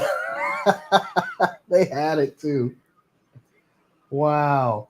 Handoff to Henry, reverse sweep to a flea flicker to an overthrown open receiver. Well drawn trick play that worked. It worked. He just overthrew him. No good. No good. Colts take over. Now, if they go down and score and seal this game, Kyler, you ain't the only one that's going to rub it in Dedrick's face. If they lose a close game, I'm not going to give them a hard time. But if they lose a decisive loss, I can't wait to go back on that podcast. Oh, I'm going to give him the business. Especially his boy that was really the cheerleader. He was really cheering hard for his Jags. I'm just going to give him a hard. It's all good-natured ribbing, you know. That was a bold throw, and then Hopkins didn't catch it.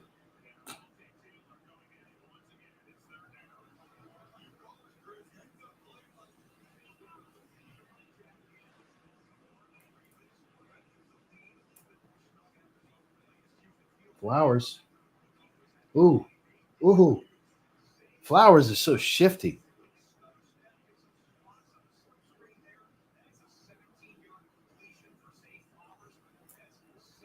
Zay Flowers looking good. 7 for 87, and he also has 2 rushes. Man, Zay Flowers shifty. I like him. A good weapon. Ooh, threw a duck. What's the flag now?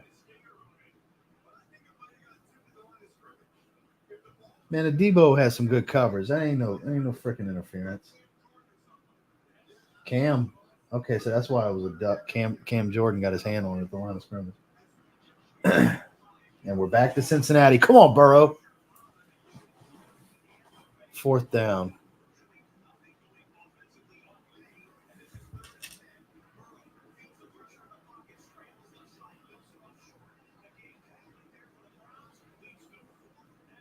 I know they slow start, They did it last year, but come on. I don't have time in fantasy for slow starts. Tannehill's cheeks. That group was talking about Jags going undefeated. Yeah, Burrow's sucking. But yeah, you saw it live stream. His boy that needs a microphone. I might buy him a microphone and send him one. Seriously, like just an affordable one. His audio, it's hard to listen. It's like crackles in the speakers and shit. His audio is bad. When he gets excited and starts getting loud, there's some rough audio. He's cool as a motherfucker. He's passionate fan. But that's why I said they need to change that to the Jaguar fan podcast, because it was a fan conversation the way they were talking about Trevor Lawrence and the Jags. It wasn't realistic. It was exaggerated because of the fandom. I agree with a lot of the points. It's inflated. The numbers they were throwing out there is inflated on what reality could be.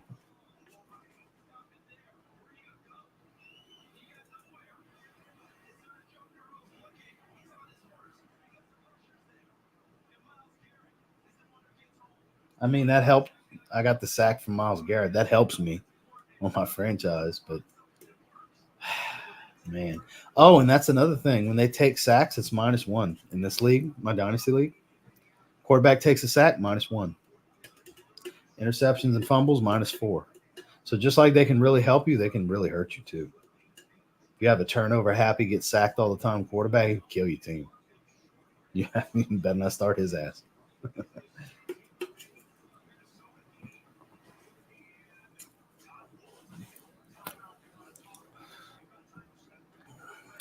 So it didn't update yet. But Myles Garrett should be 5 points. 4 points, excuse me. Sacks 3, tackles 1. So there you go. You got 4 points. Falcons just scored again. Like, part of me wants to say Falcons are looking like the truth, but Carolina is terrible. Carolina's a rebuild team. So, not saying they won't be competitive.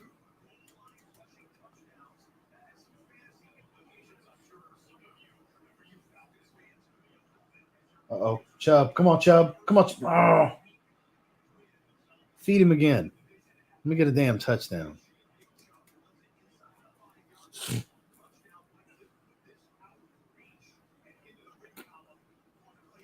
Burrow's killing me here. I can't believe he's having such a bad game. Chubb's got 105 yards. That's the thing. I need a touchdown. Because that's only 10.5 points on yards. I need a touchdown. That's 6. I want that 6. In the redraft league, in the other league, that's 6. So he's got 16. So he throws a touchdown to nobody. Because Njoku's who everybody has. So Harrison Bryant. Y'all remember that segment ESPN used to have for fantasy called That Helps No One? They go, that helps no one after they show the highlight because nobody owns that person in fantasy. That helps no one. There you go. Nobody. Maybe one person in fantasy football across the globe just benefited from a Harrison Bryant touchdown. You know, whoever started Deshaun Watson, sure, but not Bryant. Everybody's got Njoku, whoever's got a tight end for Cleveland. Jesus. Unreal. What a day. The Jags Kool-Aid podcast. There you go. Vikings Eagles is going to be wild on Thursday. Yeah, but I mean, if the Vikings play like this, they're going to get their asses whipped if they play like this. They need to play better. Thursday's game looking lit so far this year. I mean, the Lions and the Chiefs was a great game. That was a very competitive game. And I'm not saying the Vikings and the Eagles won't be, because I believe in the Vikings, but I mean, they better not bring this on the field, because the Buccaneers and the Eagles are not the same team. Eagles are much more of a complete team.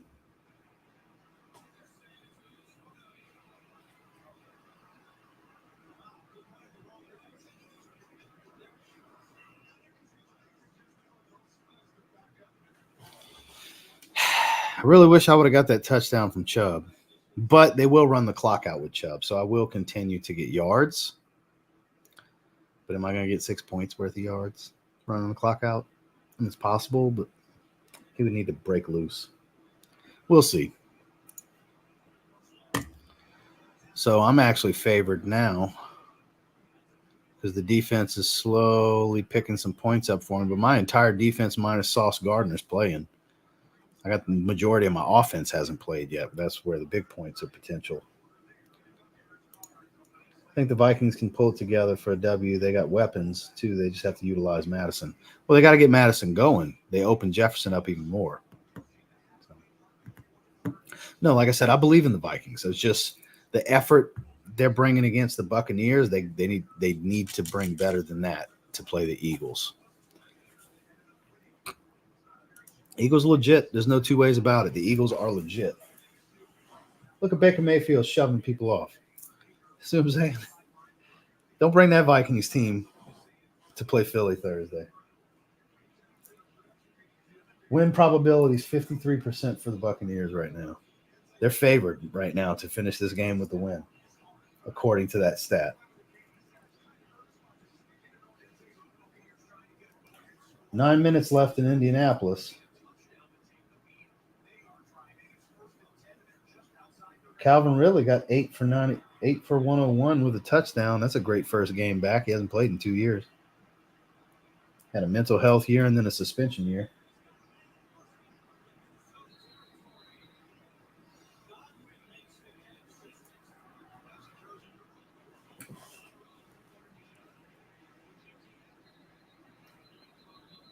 ETN got stuffed. Saints have touched more Tannehill passes than any Titans.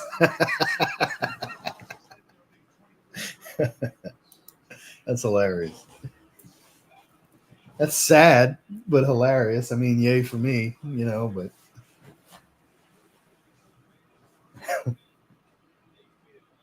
look at Mayfield with the dropping dimes. I was right on the shoulder of Mike Evans. All he had to do was this. Damn. Mayfield's having a game. Terrible throw by Trevor Lawrence. Based on his reaction, it looked like a miscommunication.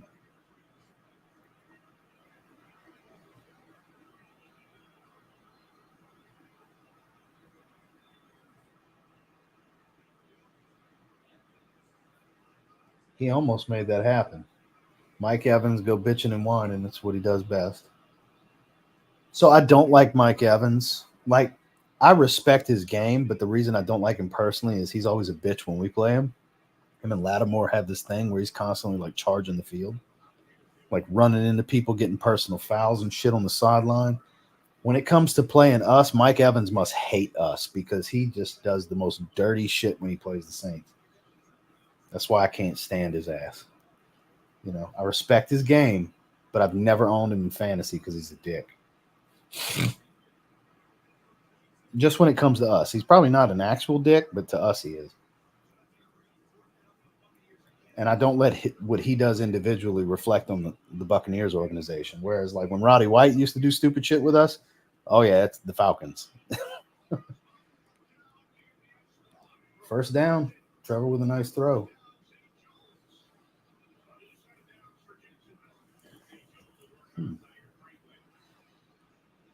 I mean, they got a chance to get back in it right here. They're in the red zone.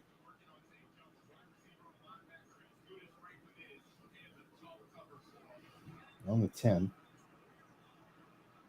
Deep field goal effort right now for Tampa Bay.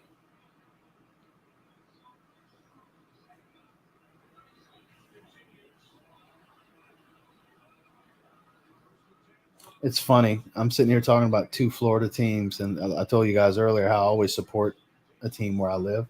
Thought hasn't even crossed my mind to support the Jags or the Buccaneers. I like Miami. If I'm going to pick a Florida team to root for, it's Miami. Again, you just got to look at my hat collection, and you'll know who I'm rooting for. I've been liking Miami for a long time. He's got Dan Marino jerseys and stuff, you know.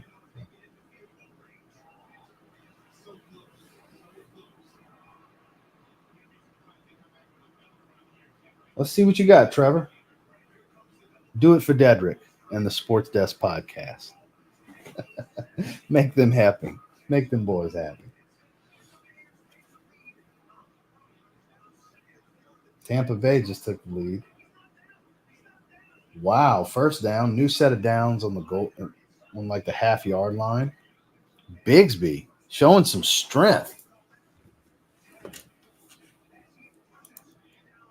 My pleasure, man. My pleasure, Nick. I appreciate you guys being here. We've been up and down. We've had 13 people. We've had 5 people. We had 9 people. We had 11 people. It's been all over the place. Excuse me. I appreciate the super chats for those of you that did, Jared and Adolfo and stuff like that. I appreciate that, guys. Just a little something extra. I mean, it helps to show promise for me to do this again. You know, it's got to be worth the time. I mean, I would have just been sitting here by myself watching football anyway. I get it. So I can't guarantee we'll do week 2. Put it to you this way. If I'm going to do week 2, you'll see it set up by Wednesday. Because the live streams, when you set them up, they're just sitting there. And you'll get alerted. So you can set reminders and stuff. So if I'm going to do week 2, because I'm during football season, I don't go to the gym on Sundays. I'll still go to the gym on Saturday during college football and just watch it on my phone or on the TVs, whatever game's on. But on Sundays, I don't go to the gym. Stay home and watch football. So I'll make a decision by Wednesday on if we're going to do this again next Sunday. For those of you that want to do this, you know.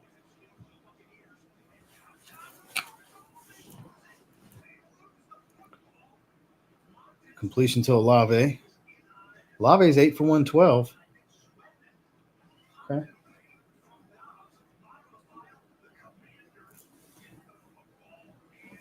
Man, good stuff. I keep getting random whiffs. For those of you that are here from the Fragrance Channel, which I would assume is all of you, wearing Boss Bottled Elixir. Constantly getting whiffs of it. It's a very creamy patchouli. It's a little dry but creamy, and the incense stays the whole time. It's not super spicy. It's got cardamom. You get a little bit of spice early on, but like people saying it smells like Sauvage Elixir. Not really. Not much. 20-30% maybe. Not much. I don't miss out on NFL games. Same. I love watching games with the boys, but can't every time, so I appreciate this for sure. Well, my pleasure, man. Like I said, I'm glad you guys are hanging with me. If I had nobody on here, I wouldn't still be doing it. You know, I would have turned it off already. The original plan was just do it till halftime. Well, the original plan was do it through this set of games. Then when it got closer and it started, I was like, I'll do it till halftime. But here we are. Might have to go back into fragrances, man. I had to take a little break. That sounds delicious. It's really good. I'm going to be doing a review. I'm working on a review right now, so I've been testing it the last couple of days. And I'm going to do a review this week because I did a poll for my members on the other channel, for the channel members, on the content focus for the week. And the thing that got the most votes was more of a focus on individual reviews this upcoming week. So I'm working on several. That's why I was like, let me throw that as an option. And rack store videos. I said I would do whatever got the 2 most votes. So, which I did do a rack store video. I got Hollister Wave X. I just didn't put it out yet. And then I got 3 individual reviews planned for this week that I'm working on that I haven't filmed yet, but I'm still working on. I'm still testing. But so there's going to be some more individual reviews on the Fragrance Channel this week. Right now, it's looking like Boss Bottled Elixir, Jasada Ambassador Intense, and Insurrection Pure Sport are the 3 that I'm working on right now. And then depending on how soon I'm setting my feelings for the Le Male Le Parfum clone from Fragrance World, I might get this 4th one done by the weekend. I've only done a little bit of testing on it so far. I still need to do a full wearing. Ordered a bottle. So people are telling me it's kind of like Ani X. I haven't smelled Ani X, so I don't know. But because it does have a little bit of an Ani feel, but it's very woodsy. It's more fresh and spicy than it is warm and spicy. The vanilla is kind of like Ani's vanilla, that distinctive vanilla smell. So I see why people compare it to Ani. With some spices and greens and woods. Like it's a little dry, but very woodsy. Very, very woodsy. I like it. I bought it it was like $38 from Fragrance Buy. As soon as they brought it in stock, I bought it, and then I posted it on my community page for anybody looking for it cheap, because they had it for intense oud for like 60 or 70 bucks. I was like, no, 50 or 60, 60 or 70, 60. It was 59. So guys, wait. You'll be able to get it cheaper if you just wait. Sure enough, a couple days later, 38 bucks from Fragrance Buy. So I'm liking it. I'm digging it. It didn't like take my breath away like Sublime did. Sublime, I think, is the better release this year for them. But I mean, that's a subjective taste thing. It's just my taste. It's a fruity floral. It's amazing. You may not like rose like that. Maybe Honor and Glory might be the better fragrance for you. It's more versatile, I would say. Burrow's not even in the game. They went in and pulled his ass. Thanks, Joe. Thanks, Joey B. Appreciate you. Finishes the game with 3.18 points. At least Lamar didn't do much of shit. He is in the red zone, though. Hopefully he just hands it off. Richardson threw a pick because he was in the 20s. Yeah, he threw a pick. Alexander Madison, while not a great game, the touchdown saved it. So he's still able to get in the high teens. So it's serviceable. Without the touchdown, it would have been terrible. It would have been 7.4.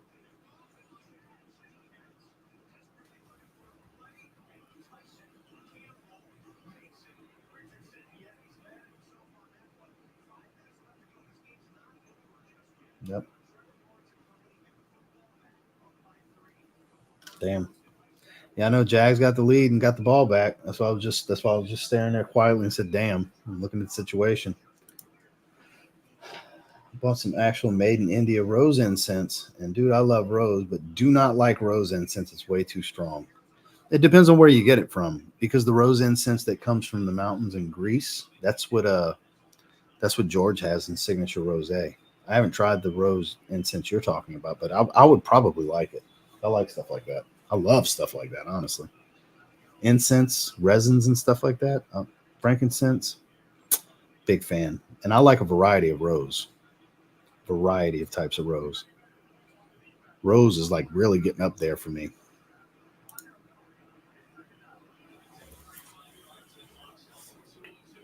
Baker Mayfield on the run for the first.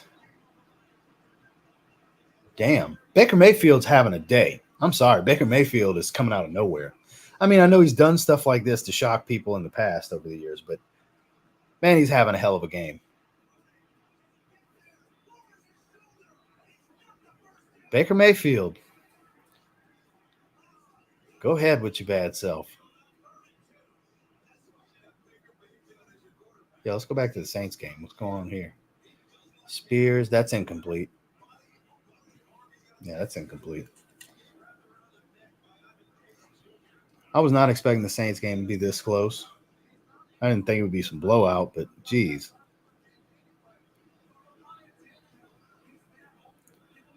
Throw a pick to Demario Davis or a wide open receiver. Demario Davis with the tackle, though, so I'll take that. All right, Trevor. Let's see what you got.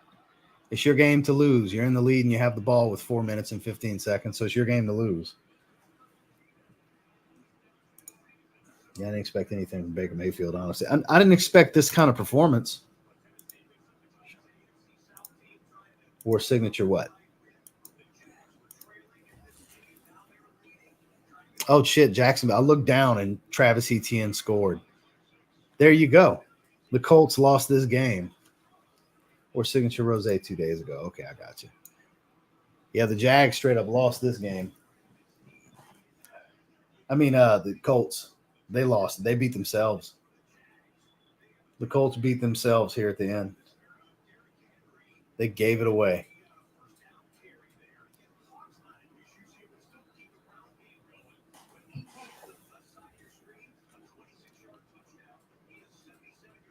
So even though the audio is delayed, I'm watching the closer to live feed right here on the computer. Ooh. Almost had the route. Tyrann Mathieu with the tackle. This Westbrook cat that I'm not familiar with, he's having Nice drive. I've gotten compliments the times I've won it. Well, yeah, Signature Rose is amazing. A third straight catch. Oh, no, that's the replay. Okay, that's the replay. I was about to say. That sounded like Arizona. Westbrook Ikain? Ikaheim? I don't know how you say that. I'm not familiar with him.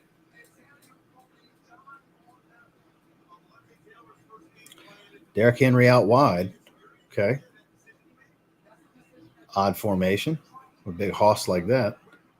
Ooh, great coverage. And a flag. Never mind. It's a penalty. Pass interference. Defense. Number 6.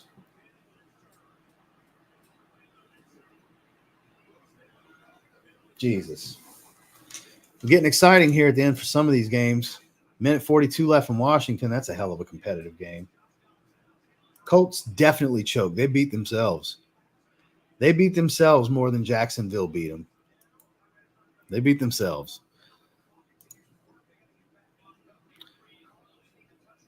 Joe Burrow, man, what a shit effort. Cincinnati's defense threw up a nothing. Field goal, and nothing on offense. Special teams scored. Hollywood Brown didn't really do shit, being their number 1. Okay, got Derrick Henry in the backfield. Gang tackle. There you go. Demario Davis gets a half a point for that. He was in on that tackle.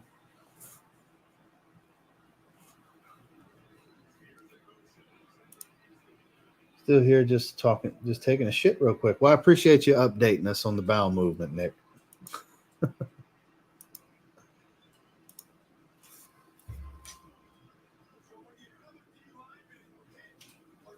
So Jonathan Allen's got 4 tackles and a sack. So, okay, like I said, my defense has a very strong showing here. No big standout performance, but all solid numbers. That's why I'm favored to win now with literally next to nothing from my backup tight end. My kicker didn't really do much of shit. 2 extra points and a field goal, that's nothing. It's light work for Justin Tucker, but only 1 running back. As far as the main offensive positions, quarterback, receiver, and running back, only had 1 play so far. And I'm favored pretty heavily to win at this point because it's literally an 8-point game right now. And most of his offense is played running back and 2 receivers. And then his whole defense played. We have the same amount of people yet to play, but the balance is different here. He's got some defense left to play. He's got 1, 2, 3 defensive players is half of his 6, whereas 5 of my 6 is my offensive weapons. So, yeah, I should win this game. Too much information. That's what I'm screaming. It's all good. 4th and 6. Tennessee's got to go for it. Let's see what happened in Arizona. We got a split screen.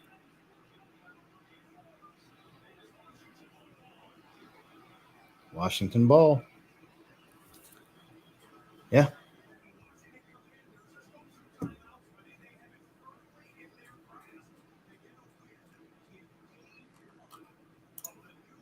So nothing crazy, but I should win in both leagues based on the remaining projections and everything and who's played so far. Like his whole team, it's over.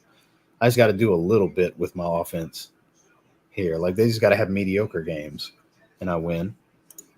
And same here, just mediocre games. Like Jalen Hurts would have to throw up to make up a big difference. Jalen Hurts is going to have a really, really good game, which is a strong possibility. I mean, it's what he does. I mean, let's look at Jalen Hurts' stats from last year.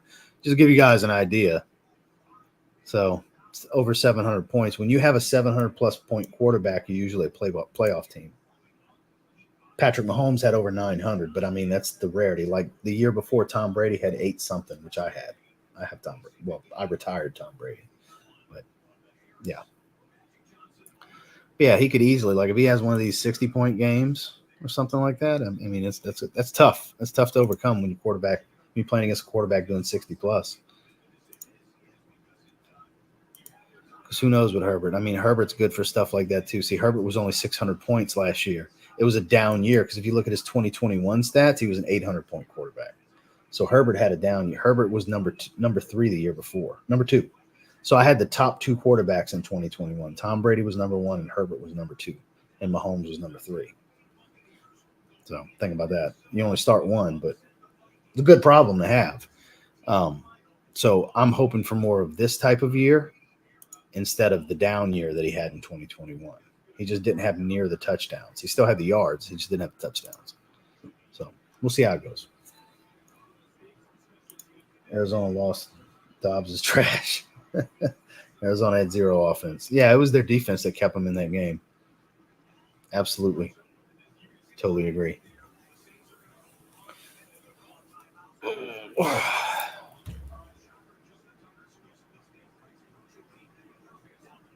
Tucker just kicked another field goal. Good.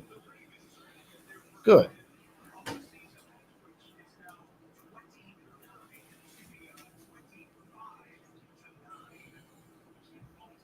Oh, no, that already counted.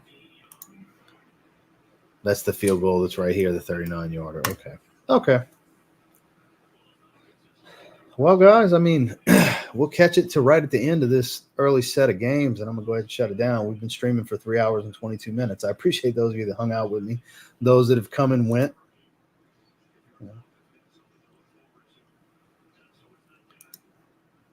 Let's go Patriots. Said the Giants fan. Yeah, they're running the clock out. They just got the first down in Washington. Oh, there's a flag on the play, though. As long as that's on the defense, game's over because they just got the first down.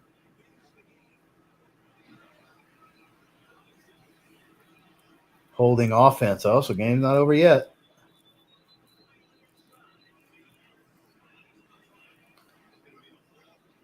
The Colts is just character building right now. I mean, if they score, there's a chance for an onside and stuff like that, but it's unlikely. Ooh, he almost had Pittman. 3rd and 2. I mean, there's still hope for Indy, but it's unlikely. I mean, even if they score, it's unlikely. Who me never heard of the Giants? Yeah, exactly.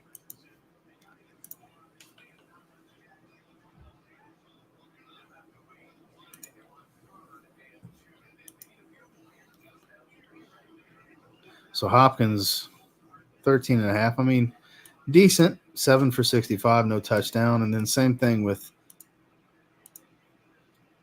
Chubb. I mean, that's typical Chubb game. Bunch of yards, no touchdown.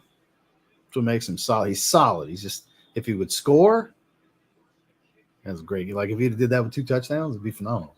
And 30-something points, you know? Because there's bonuses for certain levels, over 20 yards, 30 yards, and so on.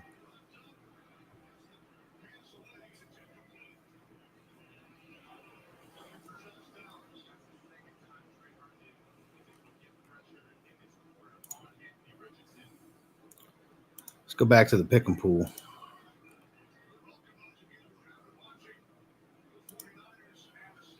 So we all but Brad. Brad got Cleveland, so we all got shook there.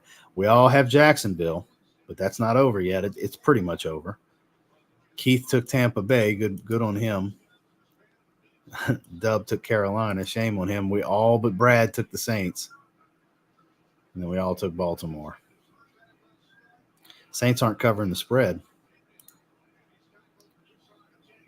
It was a 4-point spread. Saints didn't cover.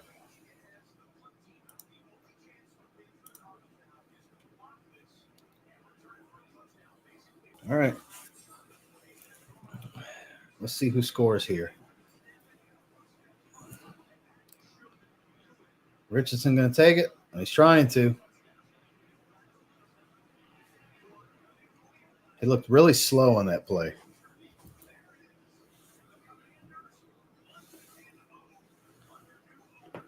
Washington under new ownership. Yeah, got their first win.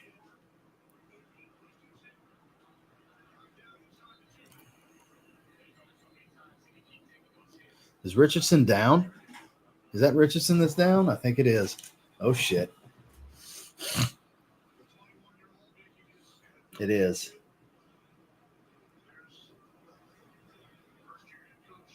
Ooh, it's his ankle. It's his ankle.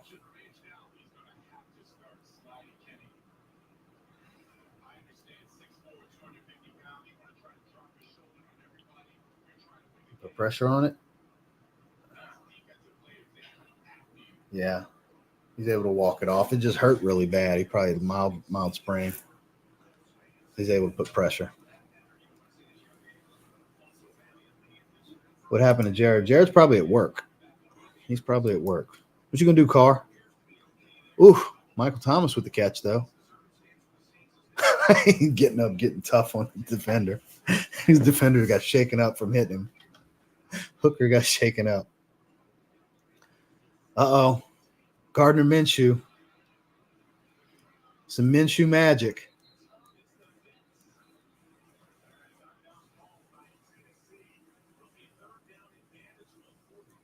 Over right between the two receivers. You can tell who he was throwing to. And we got a flag in the end zone.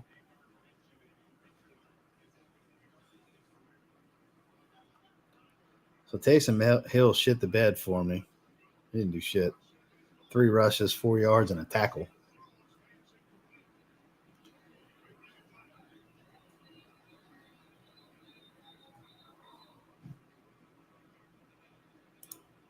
Just can't really respond or be active right now. Yeah, so he's probably at work.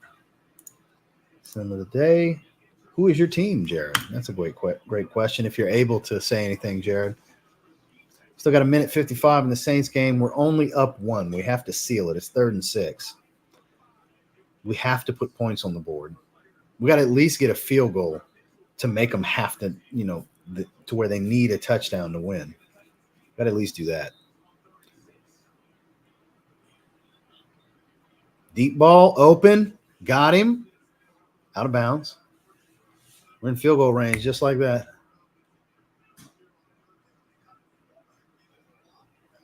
Don't worry about a team celebration. That ain't a touchdown. Everybody wants to celebrate every time they do something decent on the field. That's your job, man. You get paid millions of dollars to catch the ball and get a first down.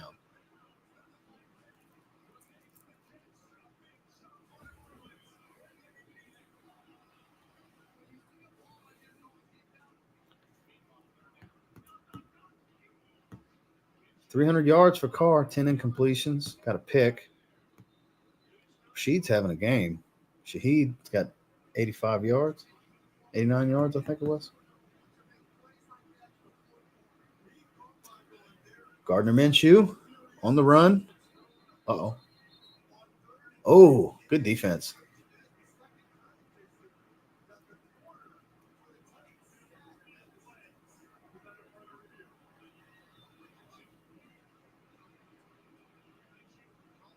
Oh, yeah, he was out way before. So here's 1, 2. Yeah, he's inbound. Move on. Move on. Shaheed's in. Move on. Clear as day.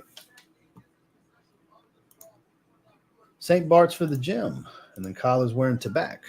Excellent. And like I was saying earlier, for me, Boss Bottle Elixir.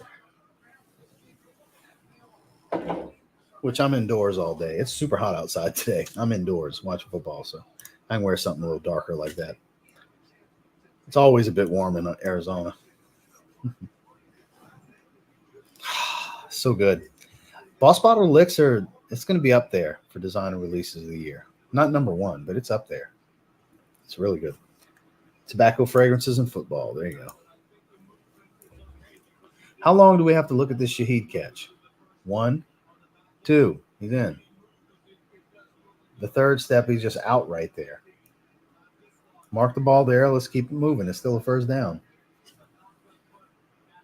Oh, yeah, I got to wait for the cooler weather for that. That's a heavy fragrance.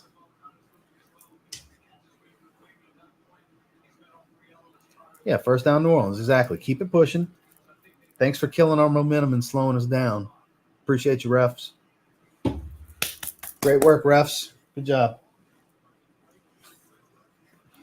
Jesus.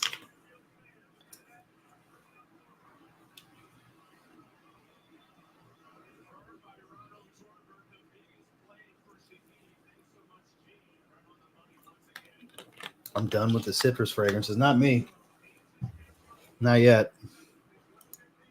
Definitely not. I still got beach days and stuff like that. I'm still got outdoor stuff I'm doing. We're gonna go back to the beach on Wednesday. Probably gonna wear Boss Bottles Pacific. I got it pulled out.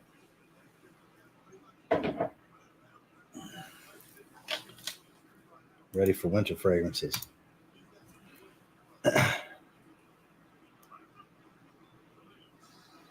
What are you doing, Carr? Oh, Tennessee took a timeout. Okay.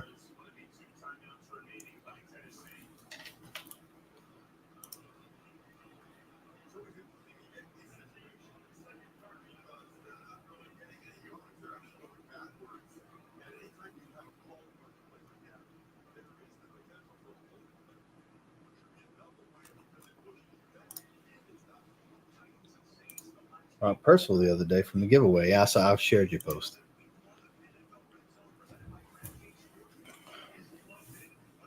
All right, so the midday games, the Chargers and the Dolphins is going to be a good one to watch. The Broncos and the Raiders shouldn't be that good, but the Broncos, I want to see what they do.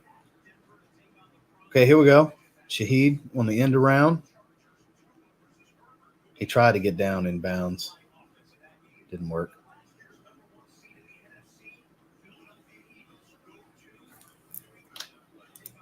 Ordered Second Soul and the new Orem. Hell yeah.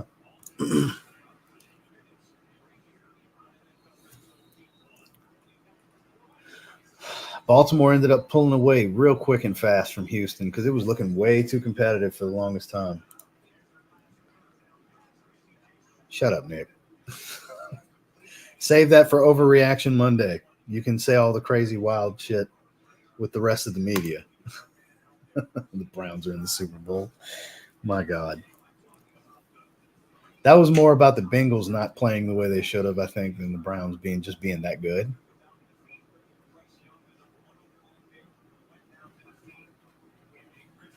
Good completion, good run, out of bounds. Game over. Ravens with the decisive victory. Good job, Baltimore.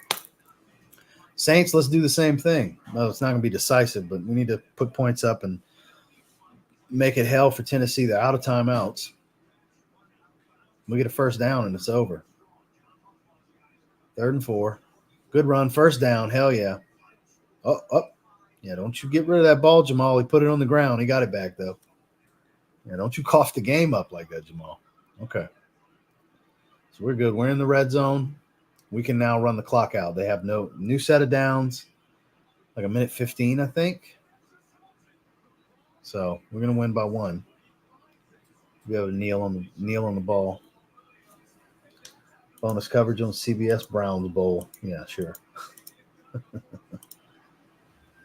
Yeah, 4, 3.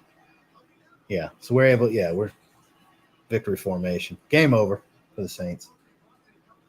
So, all right, let me pull down the split. So, guys, that's going to be it for me. I appreciate y'all hanging out with me for the noon set of games. We had people come and go. I appreciate everybody coming to check it out. Thank you guys that gave the super chats. Greatly appreciated. Definitely make sure you subscribe, turn on all notifications. Like I said, I'll make a decision by Wednesday if I'm going to do this again next week. Tell your friends on the internet if you think they'd enjoy taking part in this. I invited Dedrick. I mean, there's a few people as far as football minds that, wouldn't mind doing a panel with if they're open to it. If y'all want to harass Dedrick, feel free. I'd love to do this with Dedrick. So, yeah, congrats on win. Yeah, it was first win. Saints win. So glad you guys enjoyed it. Thank you all for being here. Seriously, check out the weekly rotation on the other channel if you haven't yet today. And going to have a haul video here, apparel, sports apparel and stuff like that. At least 1, possibly 2 this week on this channel. And we're going to have some more individual reviews on the fragrance channel. So I appreciate you guys. Talk a little bit of shit, but all with love. Oh, yeah, we didn't even really bust balls all that much, We could definitely do more of that. So I appreciate you guys. I hope you all have a great rest of your NFL Sunday. I'll see you guys on some content. Live stream tomorrow, opening a package from Omos on the other channel. You guys have a good one.